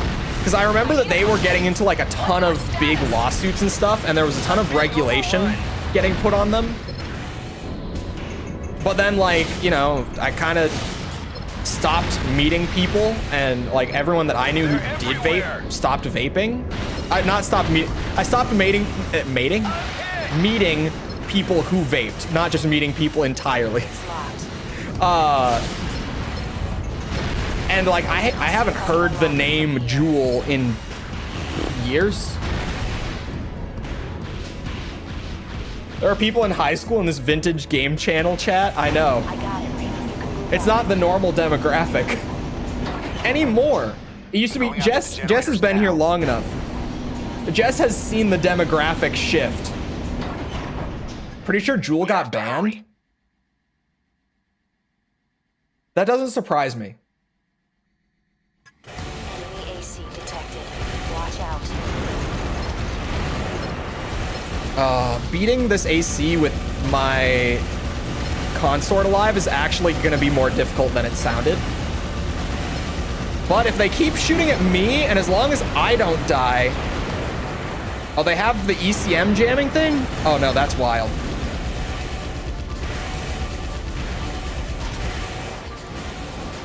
Ooh, big shotgun blasts from the consort. Seems like whatever I was getting... Oh no, they still have ammo. I was about to say, it seems like they ran out of ammo on whatever they were melting me with. Oh. All right, never mind. We did it. We're all good. It's not a worry. The 19% is no longer. Jess, you want to know what's really funny? Hold on, I'm gonna let people guess on this one. There is currently one game series that I'm playing on stream that has a noticeably higher female demographic, like markedly higher. Does anyone have a guess at which series I've been playing recently that has the much higher female demographic? Good work, Raven. Like more than double the rest. Mission complete. DMC, it's not DMC. I actually don't know what it looks like on DMC. I could be wrong. I haven't paid attention to the demographic stuff for DMC very much, actually. But I'm not thinking of DMC. It could be on DMC. I'll look. Oh, that stream is too recent. GTA? It's not GTA. Tekken. It's not Tekken.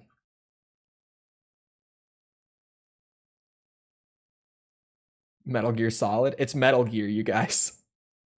It's Metal Gear.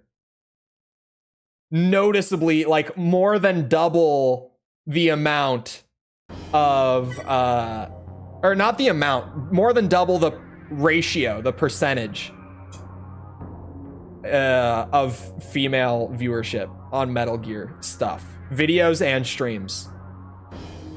Noticeably higher. I don't know why. I really don't.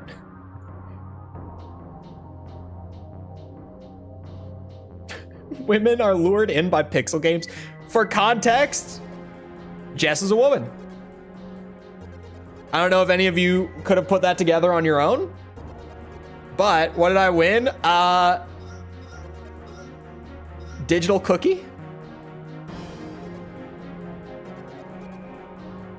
Maybe because of Snake's sexy ass voice and the clap of his ass cheeks as he tries to sneak past the guards, right? This was the TM30. That's right. What? Oh, it's a single. I read back unit triple rocket, and for some reason I thought it was one of the like double shoulder ones. It's a single. My bad. Where is it? Huh? TM30.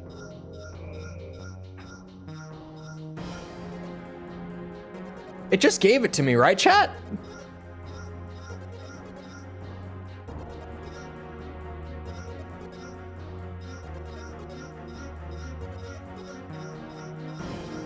It dropped, didn't it?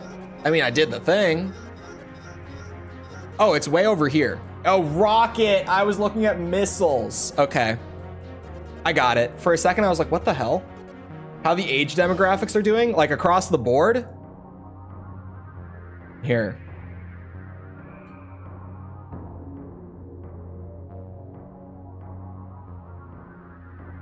Oh, that's funny. YouTube has flagged like the last week of my channel as like, hey, this is a learning opportunity. They have literally like a little like graduation cap image that pops up from time to time where they're like, hey, you should really pay attention to what you did different like over this week so that you know that this leads to this.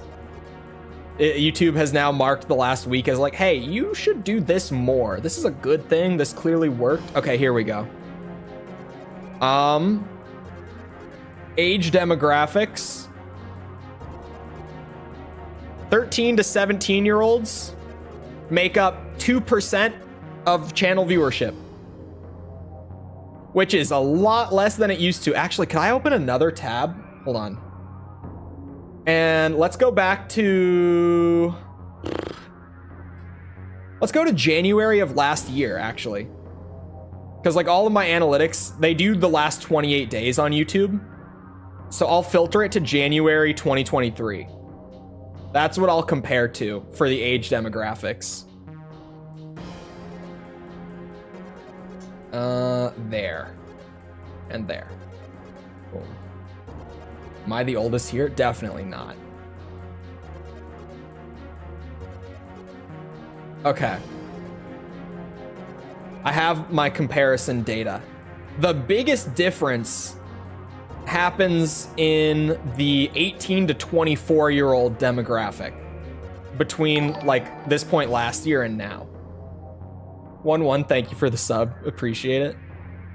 Last year, 18 to 24 year olds made up 43% of the demographic on the channel. And now they only make up 24. That age group has dropped by a lot, but it's because of the rise of the 25 to 34 year olds. They are the majority demographic. If you are between 25 and 34, you are actually in the majority on this channel. Shout out to the 50-year-olds. We'll get there. We'll get there. Even then, if you're between 35 and 44, there's still more of you than 18 to 24-year-olds because you make up 28% of the overall demographic. And even if you are between the ages of 45 to 54, you make up 7%. You make up more than triple of the high school agers, 13 to 17. 7% of Chole viewers are between 45 and 54. What's the female demographic now? 7.2 overall. Like channel wide over the last month. It's at 7.2. Which is actually still pretty strong. Because like the percentage has fallen a lot. But think about it this way, Jess. The numbers, right? The pure numbers. If we took 19% of the summer of 2022 and we compare that to 7% of the numbers now, there's so many more of you. Just think about it that way. When are you gonna stream tennis for 2? We old, but 40 is the new 20. 40 is the new 20 when it's a channel where I play PS2 games almost every day. You wonder why the age demographics have gone up so much. It's because I used to play a lot of new stuff. Now I play a lot of old stuff. Hold on, let me check these parts because I have A ranks on all of the Zone 7 missions and I've played all of them. So chances are I've got a couple of these. Only 3 missions left though. Only 3 left. Hold on.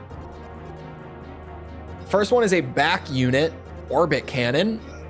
MWC OC30. Oh, I have OC15. Damn it. Okay. And the other one is the headpiece mist eye, which, yeah, I have that one. Okay. So I only need to, oh, this one's just in the map. Badass. Look in the crater, shoot the back of the plane, and find the part inside. We go. Am I gonna review the skateboarding minigame in MGS2 Substance? I played Sons of Liberty, so it's not included in the video going up tomorrow. For those reviews, I'm doing the original versions. In conducting a survey of the unexplored region. They want to determine the source of the signal that caused 32 this year, I don't like it.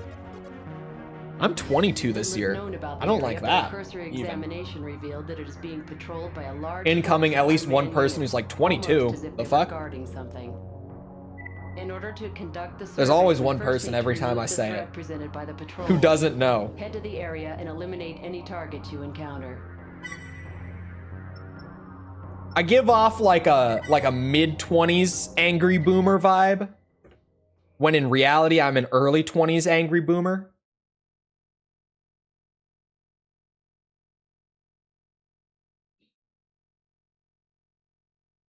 There's a way to do it on PPSSPP. Emphasis on multiplayer in a PSP game. And cackling when it died of old age. Because that was funny. Just the fact that not only did we get an elder and name it after you, because you were on the older end of the frequent chatters at the time. Not the oldest, but on the older end. Right? And then just the cherry on top was when said elder in Cult of the Lamb died of old age. And I couldn't hold myself back at that point. It was so funny, that coincidence. You were 21 last year. I'm still 21. I'm not even 22 yet. Not for a couple months still. I turned 22 at the end of April. Actually, I turned 22 here. This is on brand for the week, you guys. On the same day that Metal Gear Solid 2 takes place, I turned 22. MGS2 takes place in 2009. So at least the bulk, like outside of the very end of MGS2, MGS2 takes place on my 7th birthday.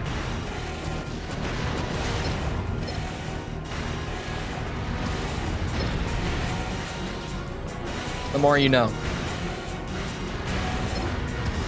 And hilariously, I didn't even notice it until I was editing the video. I didn't even catch the fact that it took place on that day until after I finished playing. Somehow, I managed to just completely not notice until after the fact. Until I was going back through footage and I noticed that they said the date and I was like, oh, wait a second. Target approaching.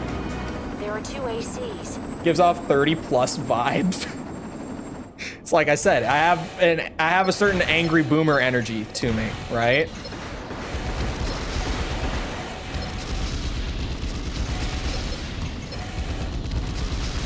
Ow. I took a lot of damage in the beginning to be fighting you two right now. I wasn't prepared to fight 2 ACs at the end of this. I didn't think this was part of the plan. All your friends are married with kids and you have a mortgage to pay. I have to go to one of my buddy's weddings in a few months, and I think it's in June or July. It's one of those. Like one of my super close friends from high school. I have to go to his wedding in a few months. It's starting for me. I currently have 4 friends from high school who are married or engaged. Global Cortex recently received, and I have each of the corporations one friend from middle school who has a kid already. And I have one of the friends who's married just announced that he is having a kid in a few months. Like his kid will be born in a few months. They just announced that she's pregnant. I'm like, bro, why is it starting now? I'm 21. Why is everyone getting married? What's happening? Stop. Stop. In this economy, married at 21 years old? What are you talking about? Combat system engaged. Where are you going to live? Multiple heat sources. Did you think about that? They seem to be protecting something. Because I thought about that. Raven, watch yourself. How are you paying for this wedding?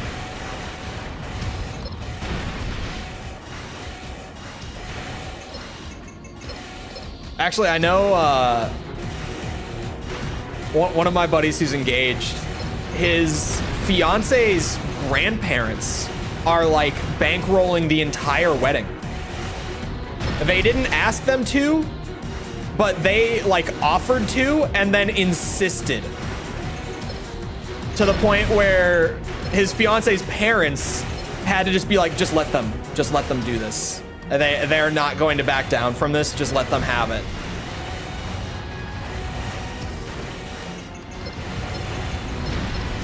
Where we're going to live, any movement on that front? No, the ball is not on my court in that front. Cough, cough. I mean, what? I'm speaking in codes.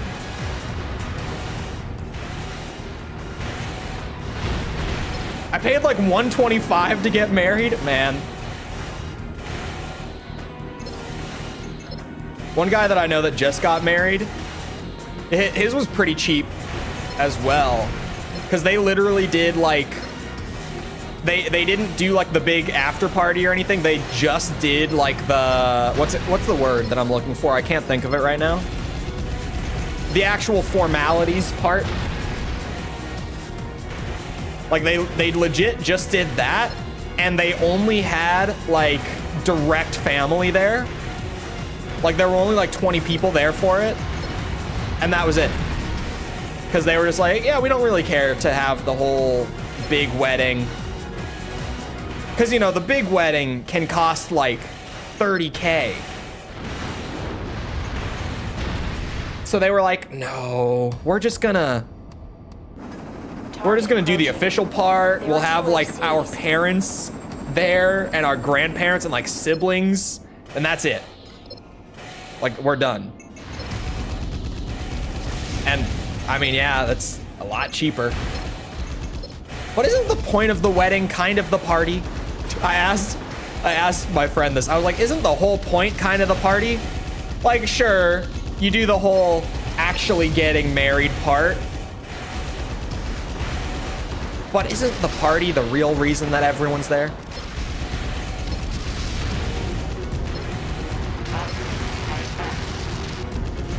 Mine was expensive as hell. I want to say that if it were me, I would do the expensive as hell thing. But I also recognize that this morning, I realized that I had to buy something for a video coming up that was like $50, and I got really genuinely pissed about it. Mission complete. Like, I was upset that I had to spend $50 this morning.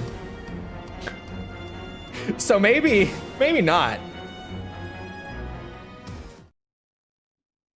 It just wasn't worth it for one day. That's kind of the thing. Like, it's fun, but it's a lot.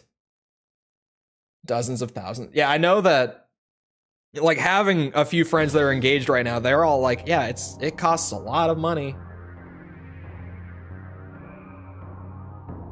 Did I grab the part the second time?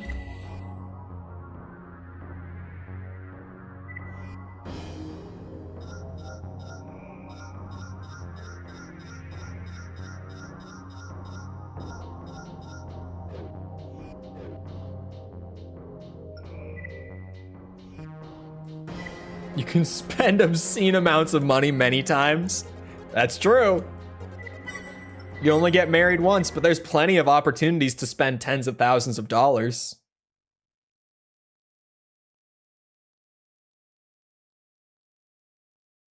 I don't know, man. It's a lot of money.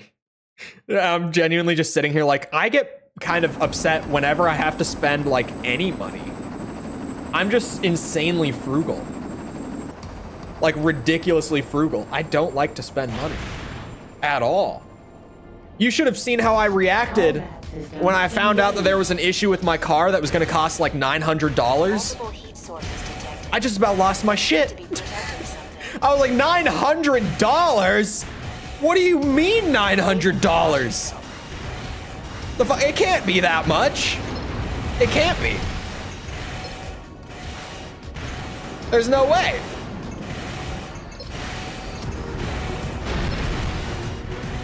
I am so like money in to the savings account, money stays, or I guess the portfolio, but my investments are more passive than they used to be. I used to like actively day trade, but it's so time consuming to do it really, because you could try to day trade without spending a lot of time like on the market, like without spending a few hours a day actively doing it, but then you're just gonna lose the money. When I told him I spent 25 pounds on a single shot, bro, I was, because that's crazy. 25 pounds for a single shot is insane.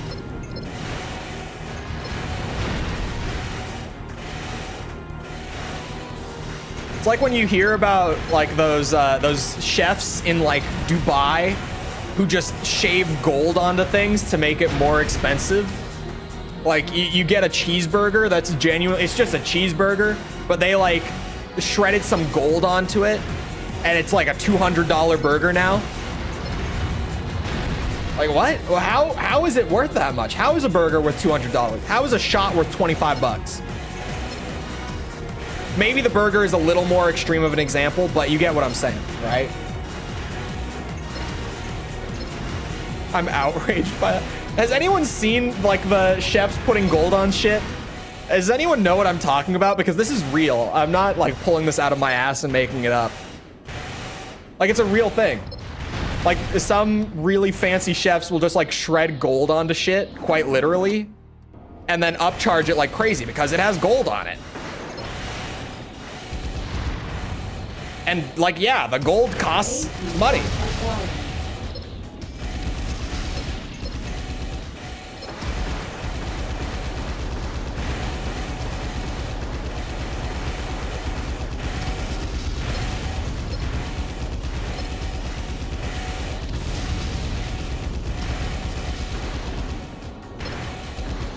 I think that I learned the insane frugalism genuinely, chat. I think I learned it from being a gamer. It sounds like I'm joking, but hear me out here, right? In high school, I was so broke, so broke. Every job I worked was minimum wage, and minimum wage, like even 3 years ago, was a lot less than it is now, right? Like when I worked minimum wage in high school, when I first started working minimum wage, it was $8.50.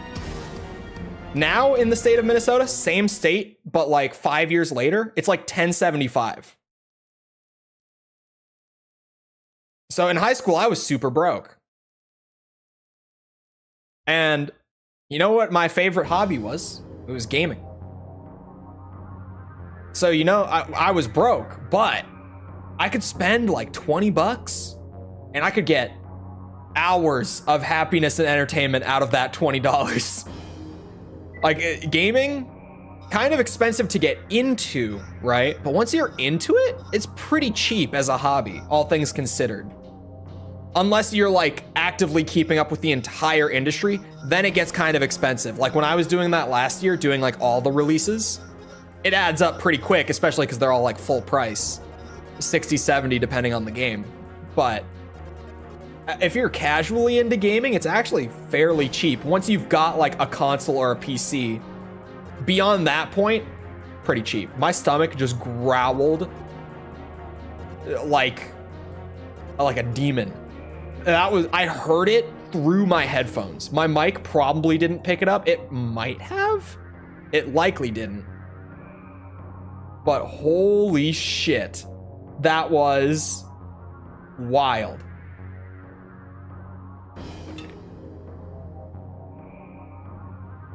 I'm reading for the next mission. Okay, here we go. There was a lot of text. I wasn't really reading. I was trying to get to the bottom. Back unit for extra ammo. I have this, right? The AD-30. Oh, we're so in the money if I have this, and I think I do. I should have scrolled the other way. Oh no, I have the AD-60. Son of a bitch. Beat the mission fast, kill the AC at the end of it. The upside, it's the only hidden part for this mission. That's the positive here. And another positive, I only have 2 missions left. Oh, little growl. Okay, where's the gold pizza thing coming from? I've seen it. My culinary instructor years ago wouldn't stop raging about it. Bro, I wouldn't stop raging about it. Gold leaf pizza worth a few grand. Gold leaf, is that real? Gold reef? Gold leaf pizza? Compared to basically anything, you could spend the cost of a PS5 on one fancy meal. It would have to be a pretty fucking fancy meal, but you're not wrong. In all honesty, you're really not. Gaming is pretty cheap as a hobby. I think it's not that it's cheap purely monetarily. It's kind of like cheap for the amount of time that you'll get out of it, you know? Preparations are being made. Like, I could spend $20 to go and see a movie for 2 hours. I could spend 20 bucks on, like, actually, I have it literally here. You know what I spent $29 on? Getting my copy of Ace Combat 6 that just came in the mail for the next Ace Combat video, right? This cost me 29 bucks. If I went to the movies and I got like a large popcorn and a drink, that would probably be like 28, 29 bucks. Genuinely. The ticket, the large popcorn, and like a drink would probably be about as much as this. I'm gonna get way more time out of this than the one movie and the bag of popcorn. Bucket. Apples to oranges. Our mission objective is to destroy the reactor core that provides power to I think it's a value thing. Once this is complete, a research team can be sent in to investigate. Xbox 360 game jump scare? Bro, we're breaking out the 360. It's happening. We can uncover information that provides It's happening. I'm breaking out the 360. It's gonna be great. What caused the mass AI equipment malfunction? We must be Because this, proactive in our I messed with it on emulator last night. similar problems in Nothing. the future. It's Aside from the fact I can that make the it reactor mostly powers work, the but fortress, there's we have glitches no that are other glaring enough that it's like, no, regarding the I'm facility's gonna have to use hardware for this. Proceed. It's too unstable on emulator. And I'm the guy who emulated Gen 5 Armored Core, okay? Both of them. I emulated them. This is too unstable on emulator. Ravens spread So out. if you know anything about Nobody's Gen 5 application Armored Core on of the emulator, reactor. like, I didn't draw the line there. I'm Destroying drawing the core line is here. Top priority. That shit's too buggy. Doesn't work. Kinda works. Let's Not move. well enough. I think it was like 20 for a return ticket. It was a good few years back though. Engaging combat mode. Yeah, like gaming, you don't spend that much. Oh, you know what game I recently paid a good amount of money for? Tekken 8. I spent 70 bucks. Do I regret spending $70? Absolutely not. You know why? Because I've already played like a lot of, how many hours of Tekken 8 have I played? Let's go look, chat. Let's go take a look.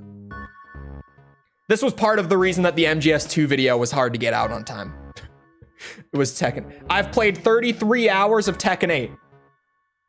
I've played 33.2 hours of Tekken 8 since it came out on the 26th of January. So like 10 days ago? Yeah, 10 days ago. Averaged out, that's 3 hours a day, which is a lot. I've got 30 hours, wonderful game. My friend Owen has 41.2 hours, so it's not just me. Love Choice weekend deal. Only $1.33, goddamn. What rank, what's your, I have no idea about my win rate. I'm in Warrior right now. I'm in the yellow ranks. Oh god, it's this level? Oh no. Oh, this is gonna be a shit show with this AC. Sector A18 clear. It's impassable. Sector MO8 clear. There's nothing here. Why did I bring the lightweight? I mean, I brought it because I have to apparently do the mission very fast. No sign yet. Enemy down. Where to next? But yeah, this is gonna be a mess. There's a resupply halfway through this mission, right? Sector C24 clear. I think. Oh, that's bad. Copy that. Keep moving.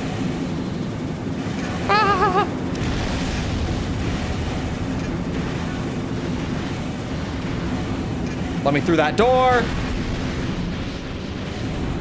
Sector NO4 clear. Yeah, I don't know my Tekken win rate, but I know that I'm in Warrior. I'm into yellow ranks now. Oh, I'm dead.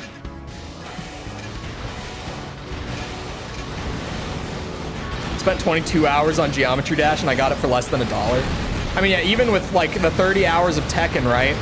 For 70 bucks. That's in the first week and a half. Like, I'm gonna keep playing it. I'm not going to stop playing it. I have to win a lot of trades, 2 mistakes, and I'm out. Just learn to juggle. It'll take you far. Just learn one.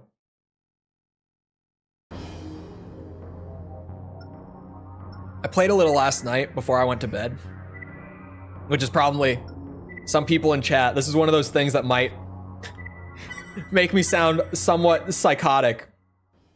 But played a little Tekken ranked before I went to sleep last night to chill out once all my work was done.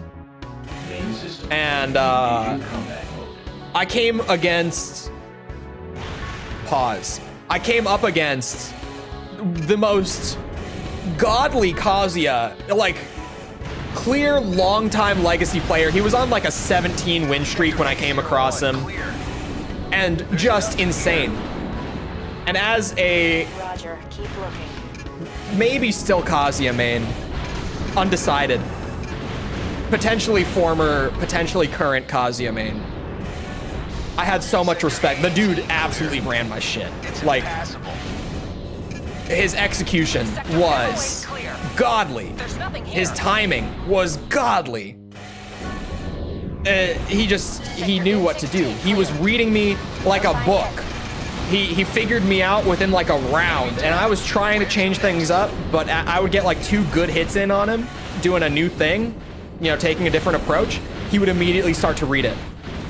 I tried to keep switching up. He was always prepared. It was crazy.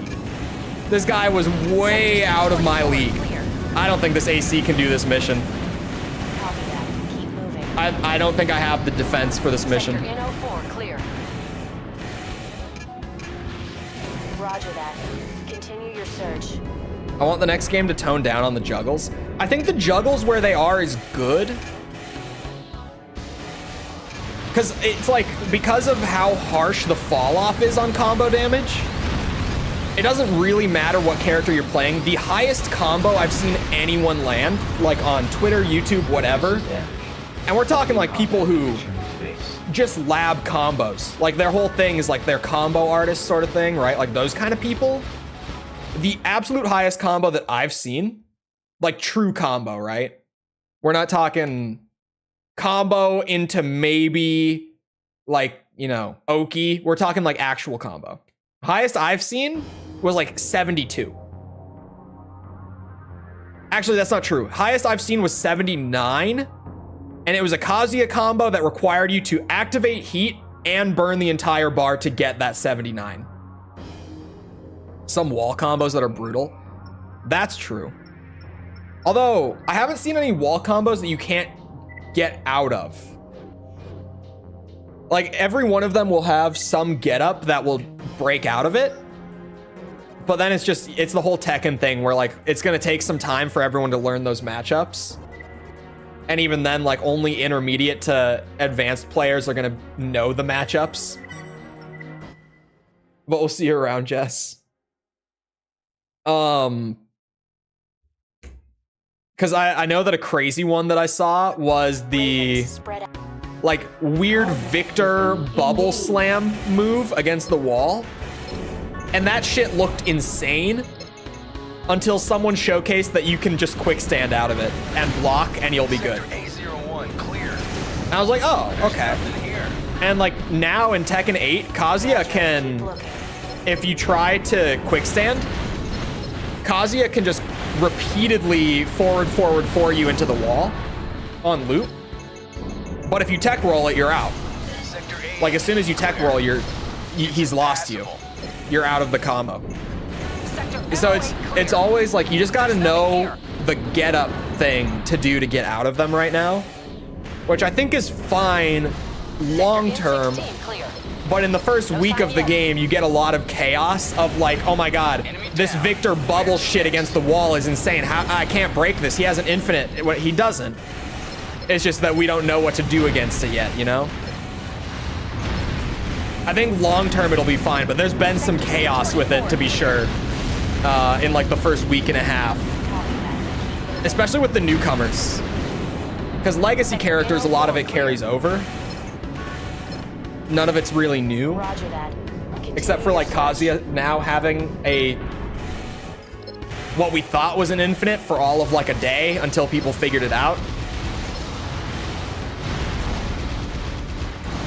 It's mostly the newcomers that have it. Victor and Reina especially. I haven't seen any crazy wall combo shit with Azucena, but I'm sure it exists and I just haven't encountered it. I have to say as well, you know how Hwoarang mains are a bit of a meme in Tekken?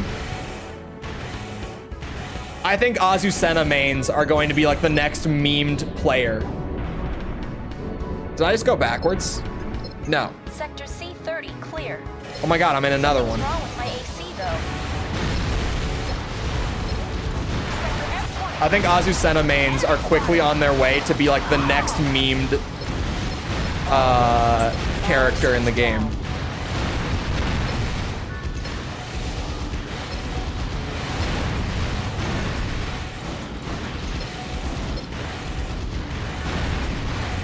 Then the US studio makes like 15 seasons of Supernatural. I think it's just because they keep churning out money. To be fair, a lot of studios here will just end it. But yeah, if they make like ridiculous amounts, they'll just keep going.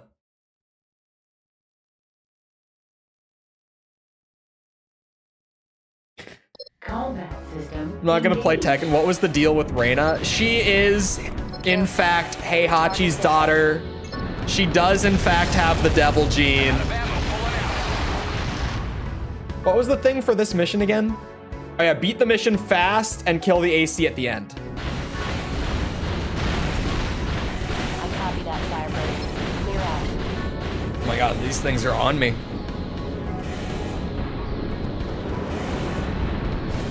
Her voice lines and sound effects add to the meme. And it's, look, I don't know if it's just me, but the Azucena players that I've been coming up against on ranked have been really scrubby. Like, not even like, okay, it's a new character and people are still figuring her out. I just mean like scrubby. Like, just mashing buttons, throwing out lows at the end of strings consistently, even after I've low parried it like 10 times in a row, they keep throwing the same low ender. Like that kind of scrubby. Not like new character, just actual scrubby behavior. Which means Reina's a boy. Could you imagine? My energy gauge isn't recharging. The plot twist. The reactor core. Raven, destroy it. We'll see if this was fast enough for the part, because I don't really know. I could have been a lot faster in a lightweight, but the lightweight was just getting shredded. Like, the lightweight just actually could not hang.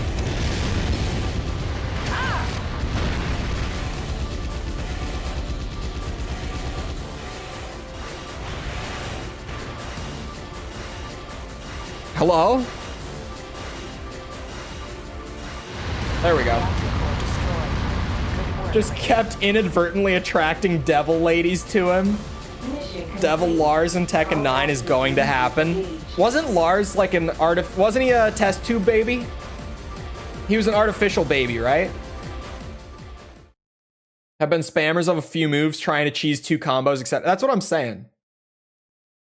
It seems like Azucena players are going to be like the new memed mains, because so far they've just been really scrubby and really spammy in my experience.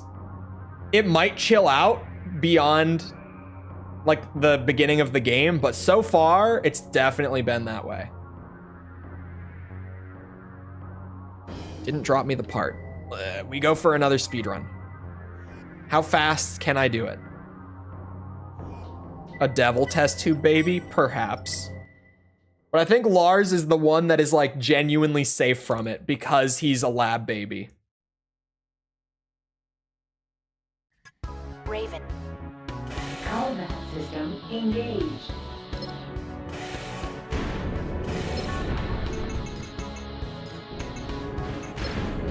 But yeah, Azucena has that one little thing, like that stance where she kind of like walks up and claps and leans in at you, and she's got that low out of it that's wild. If it hits, and bro, I've just learned that if Azucena goes into that stance, 9 times out of 10, like genuinely, she's throwing that low. You low parry it, free juggle. It's impassable. And despite me doing that for like, you know, a whole 10 rounds straight against them every single time without fail, like every Azucena I've played, they're not gonna start throwing the mid out of the stance, which exists. I had one Azucena who actually mixed it up because there is a mid out of that stance. It's just none of them use it because the low is wild. They just get used to throwing the low like muscle memory and they don't unlearn it.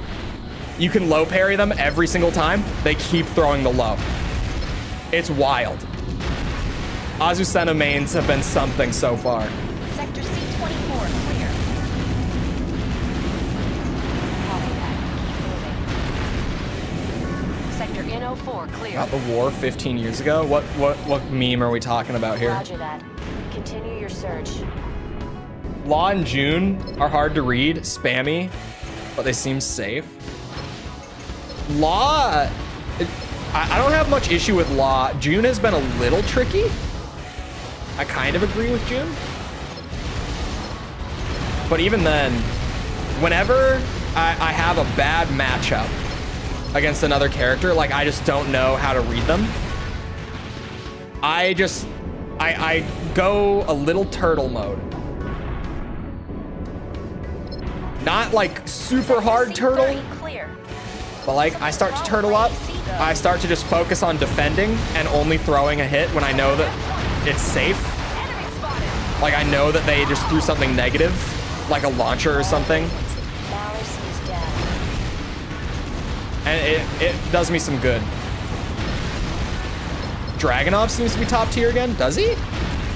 Maybe I just haven't come up against like good Dragunovs. He seems good. He doesn't seem bad by any means. But I haven't seen Dragunovs that have made me like, oh shit, he's really good now. I still don't understand what Akuma was doing in 7. You know, Akuma in 7 storyline wise is so funny to me. Because, correct me if I'm wrong, but his character in 7 was literally like, I'm here to kill you. Like, I was hired to kill you, but I waited for years so that you would get stronger, so that you could at least pose some challenge to me. Wasn't that literally his story in 7? Ravens, we just lost Bob. He pulled like a Goku move where he genuinely like, he waited to let the enemy get stronger just so that it could be a more interesting fight. So that it would be more entertaining for him. He threw him the sensu bean, you know?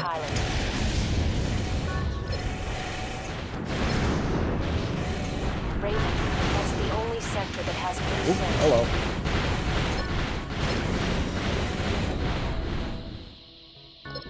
I think the game slows down if the connection's bad. Yeah, Tekken 8, if there's ever frame rate issues, it slows down on both sides. It'll mirror that. My energy gauge isn't recharging. It's a very Akuma motivation. It was great. Doesn't know about the war 15 years ago. Oh, the fucking Belkin War. You're talking about the Belkin War. I get it.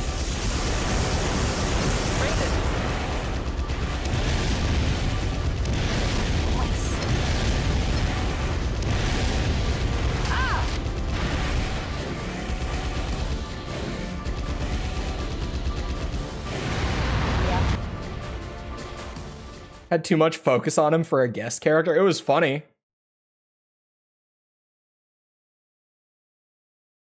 Basically the same thing he did to Ryu. I don't know Street Fighter lore at all. Despite Street Fighter being like my second favorite. How fast? How fast? What's this mission called? How fast do you want me to go? Huh? Destroy the power core.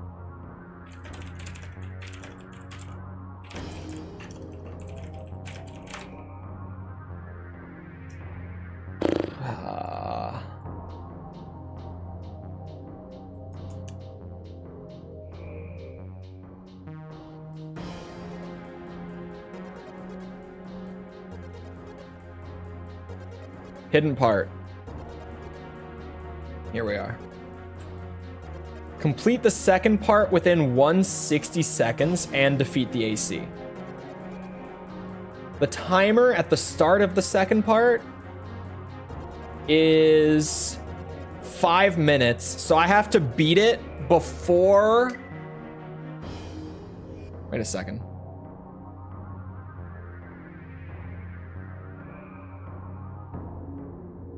Okay, yeah.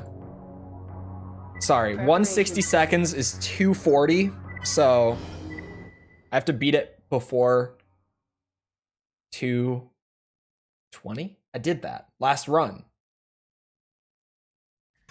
Ravens. I'll do it one more time. Combat system engaged. Six doesn't match it. I think 6 is my favorite. I do. I especially think that once that balance patch for 6 comes out, that's going to in a few months. Roger. Because of Capcom's crazy, like, we're gonna do one balance patch a year thing. Which honestly, Giga Chad, I think a year is a little too long now that I've seen it in the wild. But really, There's nothing here. some crazy Chad behavior from Capcom on that to be like, yeah, so that you guys can adapt to the meta and learn the game and make sure that things are actually broken or need a buff or whatever. We're only doing one balance patch a year. I think with that, even that first balance patch, that game's gonna be, because Street Fighter 6's balance is good. It has some spots where it's not great, but it's really good across the board. Like, Ken needs to get brought in check a little bit. JP needs to get brought in check a little bit. Lily needs a bit of love. She's really weak compared to the rest of the roster, like noticeably weak. That's about it. Maybe Aki could use a buff, but she doesn't feel like awful. She just feels a little weak. Other than that, the game is pretty balanced. I think features-wise, like content-wise, Tekken 8 shows it up a little bit, to put it lightly. But 30 clear.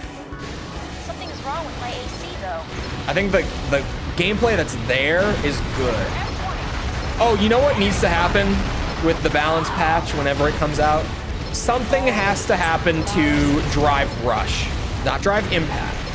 Drive Rush is busted. Like, super dominant. Doesn't matter what character you're playing. Drive Rush will get you crazy results. Okay. Is my math good on this? I have to complete this and kill the AC within 2 minutes, 20 seconds, right? And by the AC, it does mean the big white, right? I'm gonna go check the video real quick.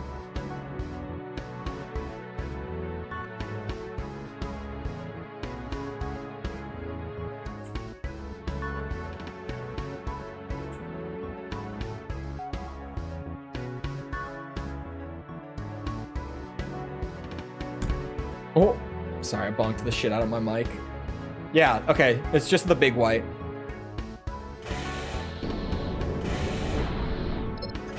Careful. Enemy targets ahead. As long as I complete the whole thing before 220, we should be good to go. I copy that, Firebird. Clear out.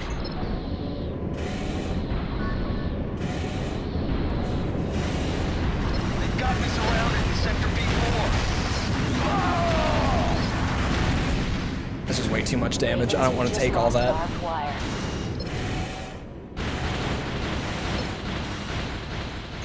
Barbed wire is a good AC name. Oh. Your AC's on fire?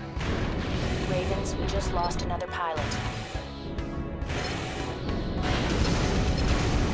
Raven, that's the only sector that hasn't been searched. Yeah, I'm working on it.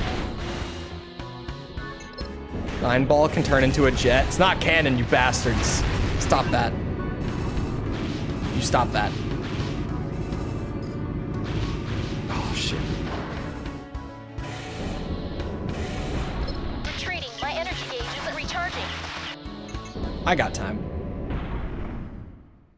The reactor core. Raven, Sit still. destroy it. No, don't do that. No, don't do that. Ooh, don't hit me either, please.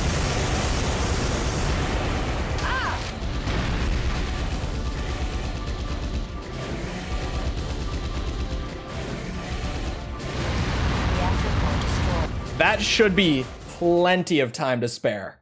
That should be the part. According to the description I have gotten.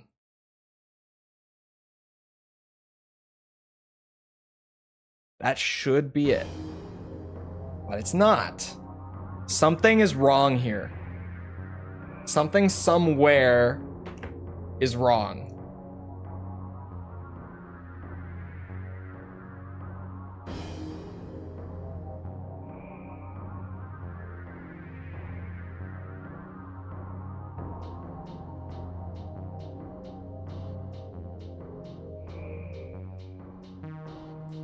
I don't know.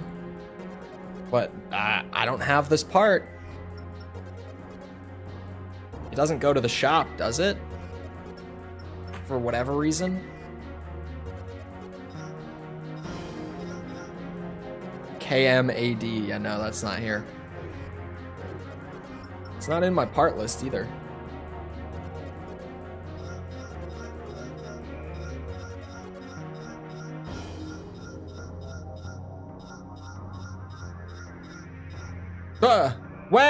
When? It's in my part list. When did that drop? I have one mission left. How many secret parts?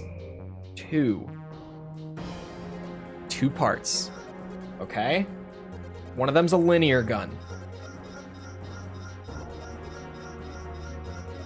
Wait a second. It's LIC 100.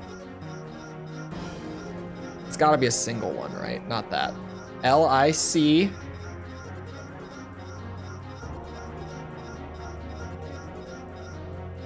I have it. The other one is a core. CCH E4. Or sorry, 04 EOC. 04 EOC. I have it. I have the hidden parts. I clicked the live and it gave me the Spider-Man one from 2 months ago.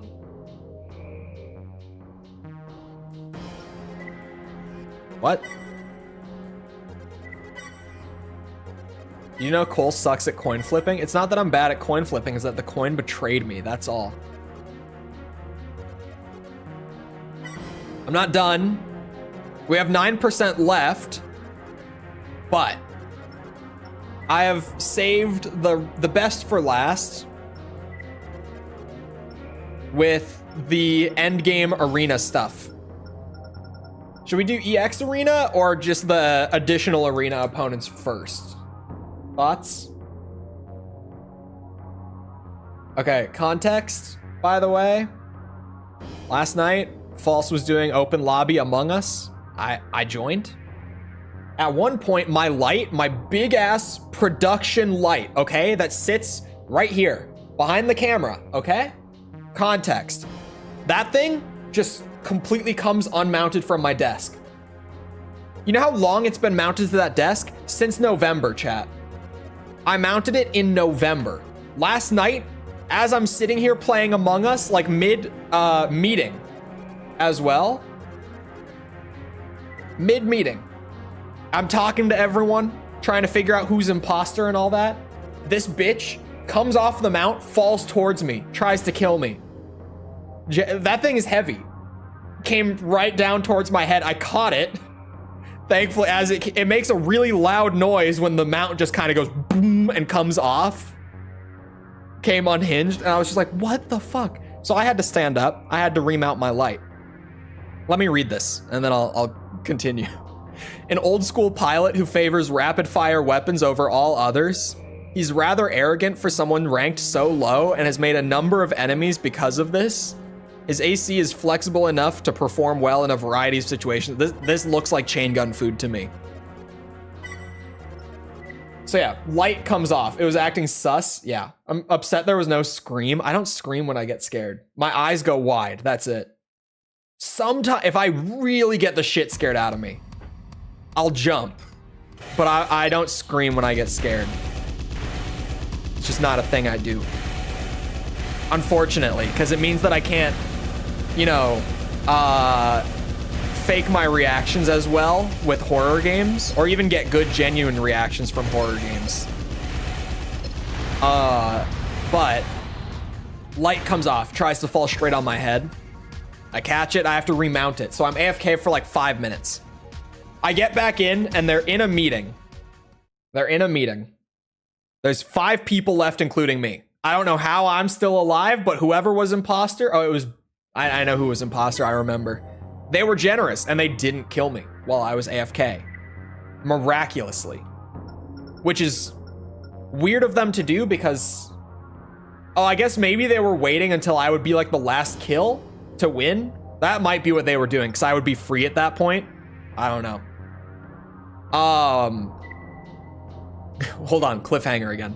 Content with her current AC setup and adamant in her ways, Brace is reluctant to make any part changes without first giving it a lot of thought. This is a pity because she'd have a much better AC with just a few adjustments. But yeah, I'm in this meeting. There's 5 of us. And one of the people in this meeting is imposter. They got one of them already. Okay? So we only have to vote out the one person. Or sorry, no, there were 4 of us. There were 4 of us and one was imposter. And 2 of us were completely clear because we were AFK while people died. So it's between, or sorry, no, there were, sorry. There were 5, my bad. There are 2 rounds to this, okay? There were 5, 1 imposter. Anyway, 2 of them are arguing when I sit down. And I have no context. The meeting's already been running for a minute at this point. I put my headphones on. I hear this argument. And after hearing like 5 seconds of it, I just go, you know what I think, you guys? I think it's him. I have no context. I think it's him. I can feel it in my bones. It's him. And everyone goes, all right. And we vote him out. And then it loads into the next round and we keep going. And I'm like, oh shit. And then we go back. And I say, okay, 2 of us are clear. 2 of us aren't. I had a revelation, that is what I said. I said that when my light tried to kill me, and as I was moments from death, I could just see it. I knew. That's what I said. Virtue and Brace often accompany each other on their mission assignments and work very effectively as a team. Although she's ranked slightly below Brace, Virtue is actually considered the better pilot, and many expect her to advance in rank. So 2 of us are clear. The other 2, one of them's innocent, one of them's not. So you know what I say? I say I had another revelation just now. And my revelation said, I should flip a coin on this. So I flip a coin. It comes out heads, so I look back at the list. And the first of them, I say, all right, it's him. The coin has spoken. We all vote. We vote him out.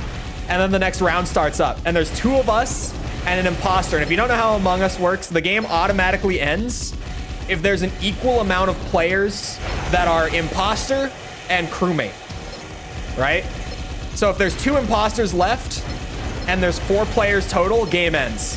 If there's 1 imposter left and there's 2 players total, game ends, right? So the round starts and there's 3 of us and 2 of us are clear. And I'm just like, oh, fuck. I'm like, God damn it. I threw the game trying to be funny for content. And to be fair, it worked. I gave you content that you're still thinking about the next day. All right. I farmed the Keck W's. I did my job. Just saying. I did exactly what I set out to do. I thought that I was farming content because I was going to come in with like a sage-like guess and just be like, it's him. And it would be it. And then I thought the coin flip would, you know, win for content. It didn't. But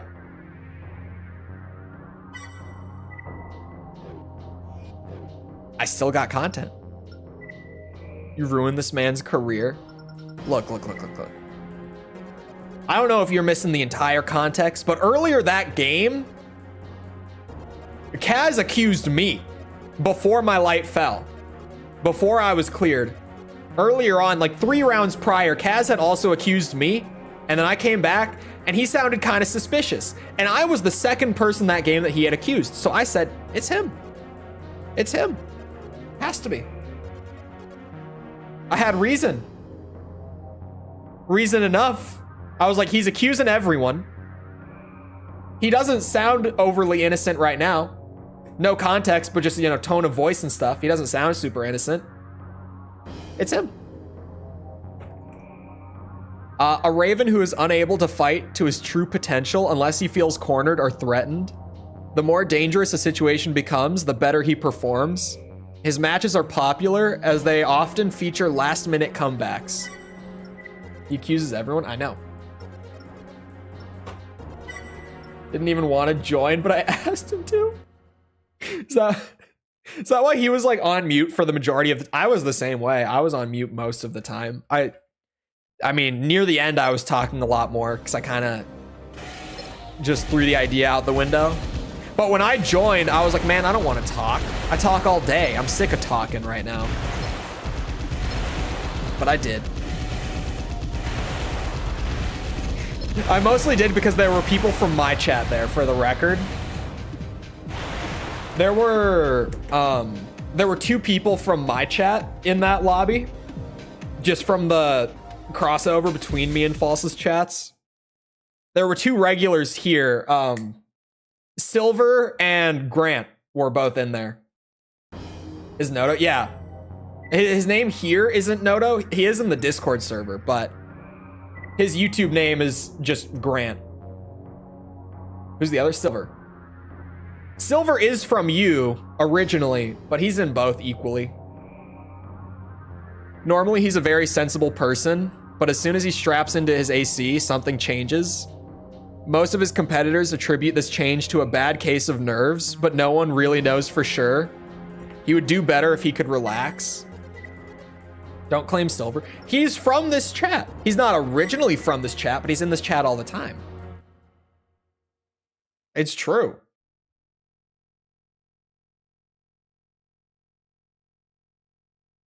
Because both of them immediately were like, why is Cole so quiet? Cole's never this quiet. And I'm like, you bitches, I am normally this quiet. Just not when I'm on stream or when you ask me what I think about Halo 4.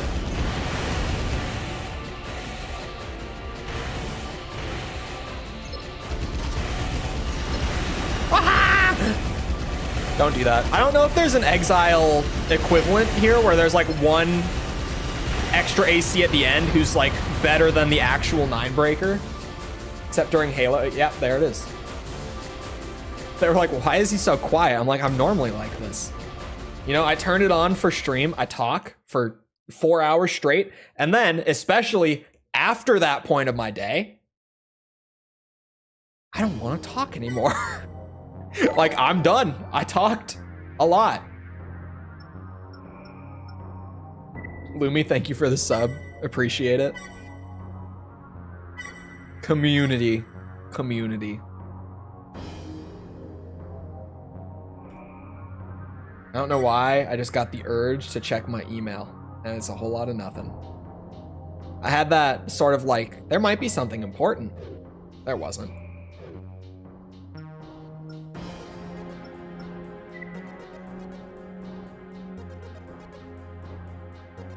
Why is the music playing slower than usual?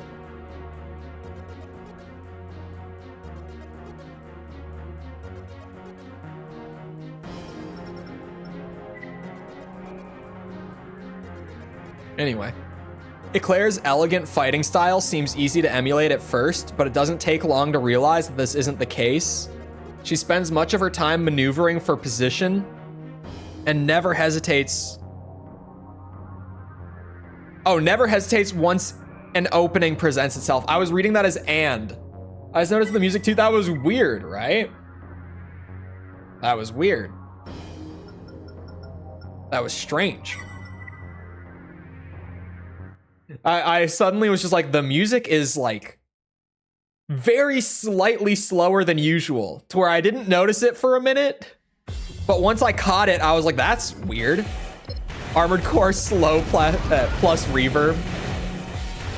I hate the slowed plus reverb thing so much, man. Like, if you're ever trying to find music on YouTube, you're gonna find the song you want and then like 10 slowed down, pitched down, added reverb versions of it, and they're all shit. They don't sound good. Oh god. Okay, this is certainly a strat. The description was not lying, but the chain gun beats everything. She can only do this for so long. The chain gun comes for all. Thoughts on adding a Tekken chat in Discord? Just to talk about Tekken? Or like, to play Tekken or what? Oh my god, I've got this itch like way up in my shoulder blade. Oh, it feels really nice to get it. Okay, is this chat? I can reach my entire back. Is it weird? Because sometimes it freaks people out when they see it for the first time. I have like flexible enough shoulders that sometimes it scares people and they think that something is wrong. Although she is most recognized for her work on reconnaissance missions, she also maintains a respectable win-loss record in the arena. Clients frequently choose her over other Ravens when presented with especially difficult assignments. You're just skinny? It's not that I'm just skinny. Like, I could reach like one hand over like that and one hand up from the back, and I could like do a handshake. Like, it's not even, oh, I can just kind of reach with like the tips of my fingers. Like, I can comfortably reach my entire back.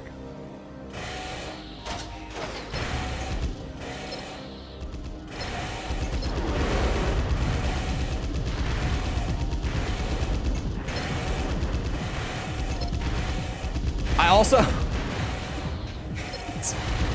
it's gonna sound weird, chat, but there's a story that, like, I didn't even know for a while that it was flexible. They were flexible. They would probably be the word. I also have incredibly flexible hips. I don't know why. And it's not because I'm skinny, because they were flexible when I was fat too. In high school, in the strength training elective I had to take for like my PE credit, like my sophomore year when I was like 220 pounds. Seems normal to me. Bro, people get weirded out when they see me do it. So if you can do it, just try doing it in front of someone. Because you're young, give it a few years. Fat people actually get really flexible. Is that a thing? Is it because I used to be fat?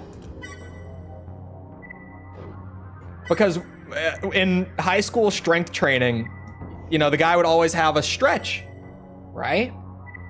Before we lifted. And there was one morning where he had us do like bridges, like shoulders on the ground, like laying on our backs, like just push through your hips as much as you can. And I was doing like a whole ass bridge, like hips out there. And I distinctly remember the guy who taught this course, who really liked me. He thought I was great. I was a clear favorite of his, as I normally was with the fun teachers, to be fair. I was either a favorite or like one of the clear, like, that teacher does not like me sort of. Anyway, that's a whole other thing. But I was a clear favorite, and I distinctly remember him walking by and going, "Jesus, Draculich, where'd you learn how to do that?" While I was flexing my hips up, and the whole class laughed. And I was like, oh, haha, I have sex, definitely, for sure. Trust me. There are plenty of people who, after losing a few hundred pounds, can touch their foot to their forehead. I don't have socks on. I haven't lost a few hundred pounds, but... Are we talking standing? And what is foot? What is foot? Not big toe, right? Can't be. Is it a big deal if I can touch my toe to my forehead, like big toe? He's vanished. I don't have socks on, and you guys, you don't get it for free. I know Wiki Feet exists. Are we talking like ball of foot? Like what kind of foot to forehead are we talking here? I don't know, man. Well, I may or may not be able to touch my foot to my forehead. All right, just saying. I know that you can't see it. This isn't a Miyazaki stream. It's for another day. Shoes or socks? Sure, not now. Promising new talent among the most recent crop of initiates. Drunkard limits his potential by refusing to break some of his more disreputable habits. Were he to clean up his act, many believe that he could be a serious contender. The bottom of his foot all the way on his head. That I definitely couldn't do. I could feel the stretch putting my toe against my forehead. Like I could feel it. I definitely couldn't put like my whole foot on top of my head. No. So we can't pay for it either. Well, you're definitely not getting it for free. Doesn't change anything. Just because you can't pay for it yet.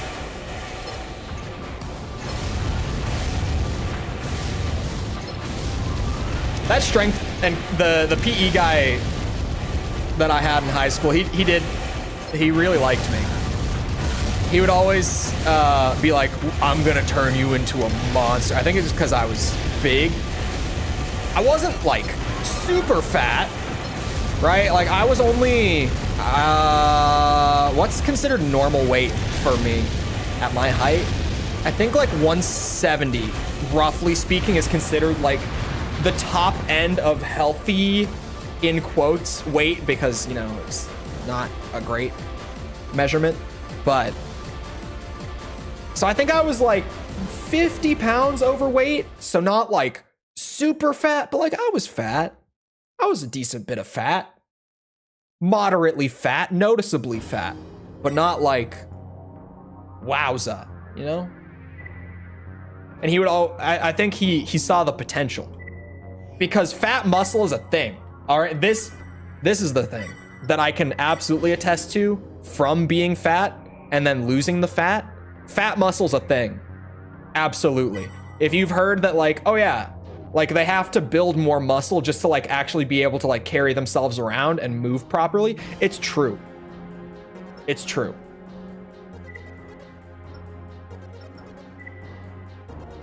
Big Cholgus. A young raven who has been exhibiting a great deal of potential. This is the pilot that everyone currently has their eye on. He's working to refine his techniques and still has a few tricks to learn. but is otherwise on the fast track. What do you mean your emergency red flag? What emergency red flag? Since when? There's a wiki that archives every single bath scene in anime.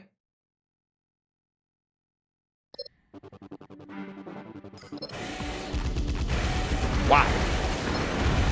Surely wholesome reasons, right? Surely it's not weird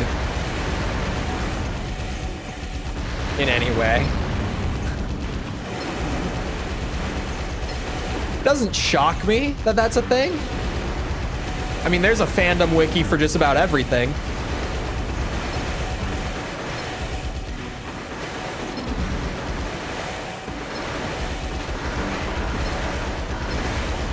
There we go. Chain gun beats everything. Of bath and anime? Yeah. Obviously. Why else?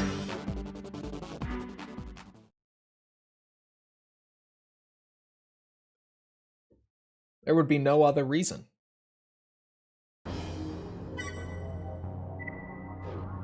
About how they have to sit and move when they're like 400, 500 pounds makes them flexy.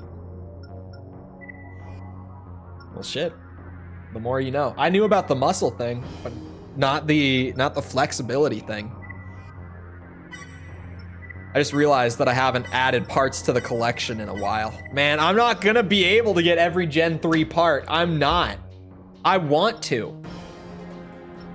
But unless we just grinded credits purely for the sake of getting all the parts, I don't think we're gonna be able to make enough. Foreman never allows his opponents to dictate the pace of battle because if you make them follow your lead, then the job is already half done. When he isn't operating his AC, it's almost certain he is tinkering with something on it. Now, I think if I can't buy and obtain every part in an entire generation of Armored Core across 100%ing the whole generation on just one save file, maybe there's too many parts. Because Gen 3 is the first time that we've even gotten this far without having every purchasable part. And the only other Armored Core game that like I've 100%ed outside of this stream series is 6. And sure, you can't buy every single part in 6 if you just do the 3 playthroughs. But 6 is a singular game. If there was an expansion with like an additional campaign as long as 6, you'd be able to.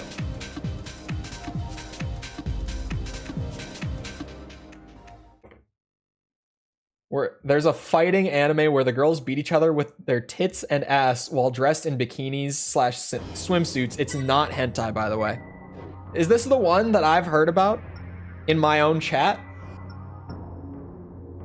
I think, if I'm thinking of the right one, that we might have fans in chat. Maybe. Maybe.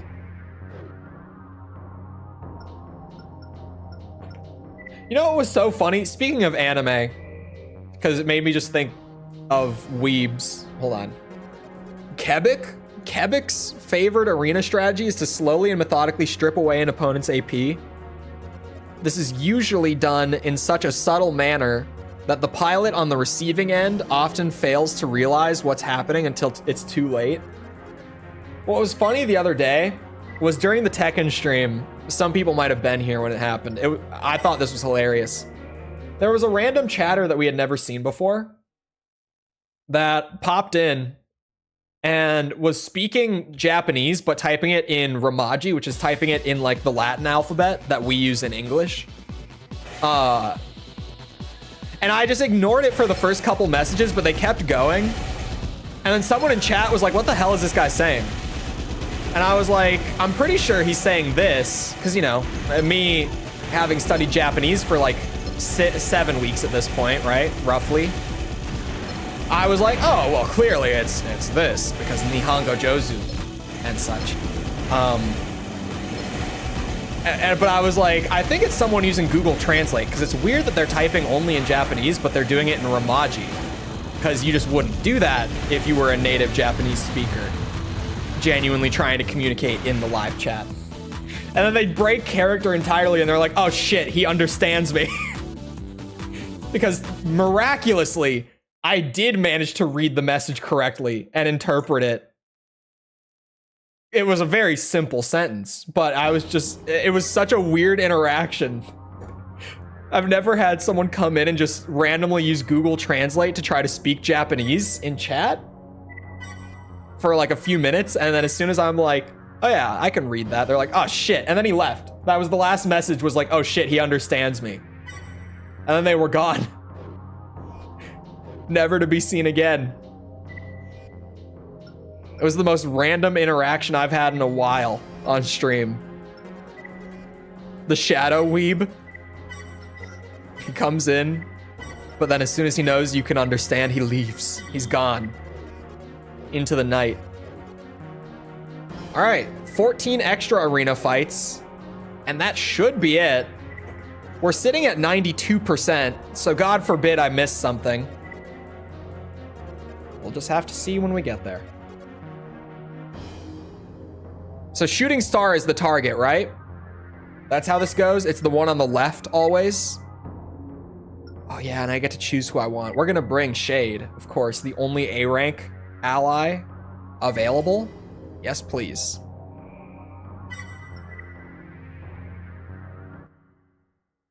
Strictly only normal anime with bath scenes. And the guy who runs it swears it's not sexual.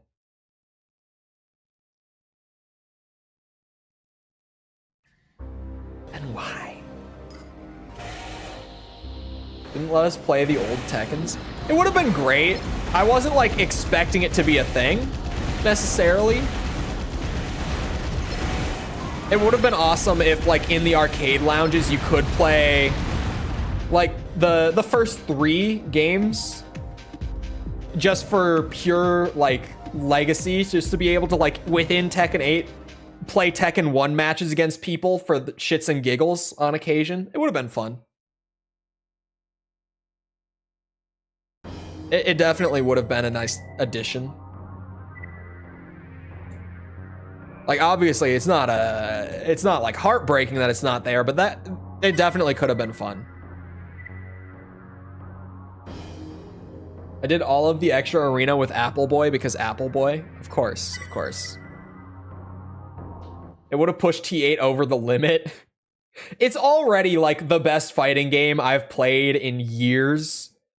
And I don't want to call it too soon, but like Tekken 7 is my favorite fighting game ever. So Tekken 8 is very likely to become my favorite fighting game ever. I'm clearly addicted to it right now. If you can't tell by me talking about it every day and having 30 hours played of it already. It's definitely, you know, it's making moves to get there quickly. And it helps that like I'm having the opposite character problem that I had with Mortal Kombat 1. I talked a lot about Mortal Kombat 1 when that came out. That like one of the reasons I was struggling to enjoy the game was because no matter what character I tried, I couldn't find a character that was fun enough to main and like play for hours on loop. I had a character problem because that's a big thing with a fighting game, I feel like. And whether you're gonna click with it or not, is you have to find the right character who's like actually fun to play. Mortal Kombat 1, I tried the entire roster in that game and I never found a character that I clicked with that way out of the entire roster, so I stopped playing the game. Tekken 8, so far I've tried like 5 characters and every single one of them I could play as a main. I could, no bullshit, I could be a Panda main. Panda is insanely fun. I could genuinely main Panda. I'm not going to, but I could. If I wanted to, if I got the urge. And I haven't even tried the newcomers. I want to try Victor because Victor looks like a blast. I want to try Steve because he's so different and wacky with the boxing. I want to try a bit of Law because he's Bruce Lee. So of course I do. Like I'm having the opposite problem with Tekken 8 where it's like, oh my God, I'm so spoiled for choice that I don't know who to play. rather than these characters are so boring, I don't know who to play. Anyway, I'm over time, and my voice definitely hurts today, and I don't know why. So I'm just gonna hope that it heals up overnight, and I'm lucky and this isn't a problem. But it might become a problem. Who knows? We'll see tomorrow. Anyway, I hope you guys enjoyed. If you did enjoy, and you haven't done so already, feel free to go ahead and leave a sub. Come back another time. We're doing this. We're doing Ace Combat games on the hardest difficulty. We're doing Metal Gear 100%. By the way, we're starting Metal Gear Solid tomorrow. Donkey made an epic Kuma vid. I watched it. It was incredible. Yes, French John Wick. Exactly. I want to play French John Wick really bad. We're doing Metal Gear Solid tomorrow. Last stream, we literally ended with the ending of Metal Gear 2. So like from the top, we're starting Metal Gear Solid for stream. It's going to be a blast. That game's story, wild and wacky. You should stop by if you've never seen it because it's crazy. Anyway. Also, if you enjoyed, leave like, algorithm stuff, blah, blah, blah, blah, blah. I'm trying to think. Oh yeah, speaking of Metal Gear Solid, the MGS2 review goes up tomorrow morning, normal time. It's 9 a.m. Central. So whatever is 17 hours from now for you, that's when. In the pinned message above is the link to the Metal Gear review playlist where you can get caught up. There's 5 videos so far. The Metal Gear Solid video is like my best video, just saying. The Metal Gear Solid 2 video kind of might give it a run for its money. I don't know. I'll see how I feel in a week, but it's up there, just saying. Anyway, other than that, once again, I hope you guys enjoyed. I'll see you always back here next time. I hope y'all have a great rest of your day. Thank you for coming to the stream, and goodbye.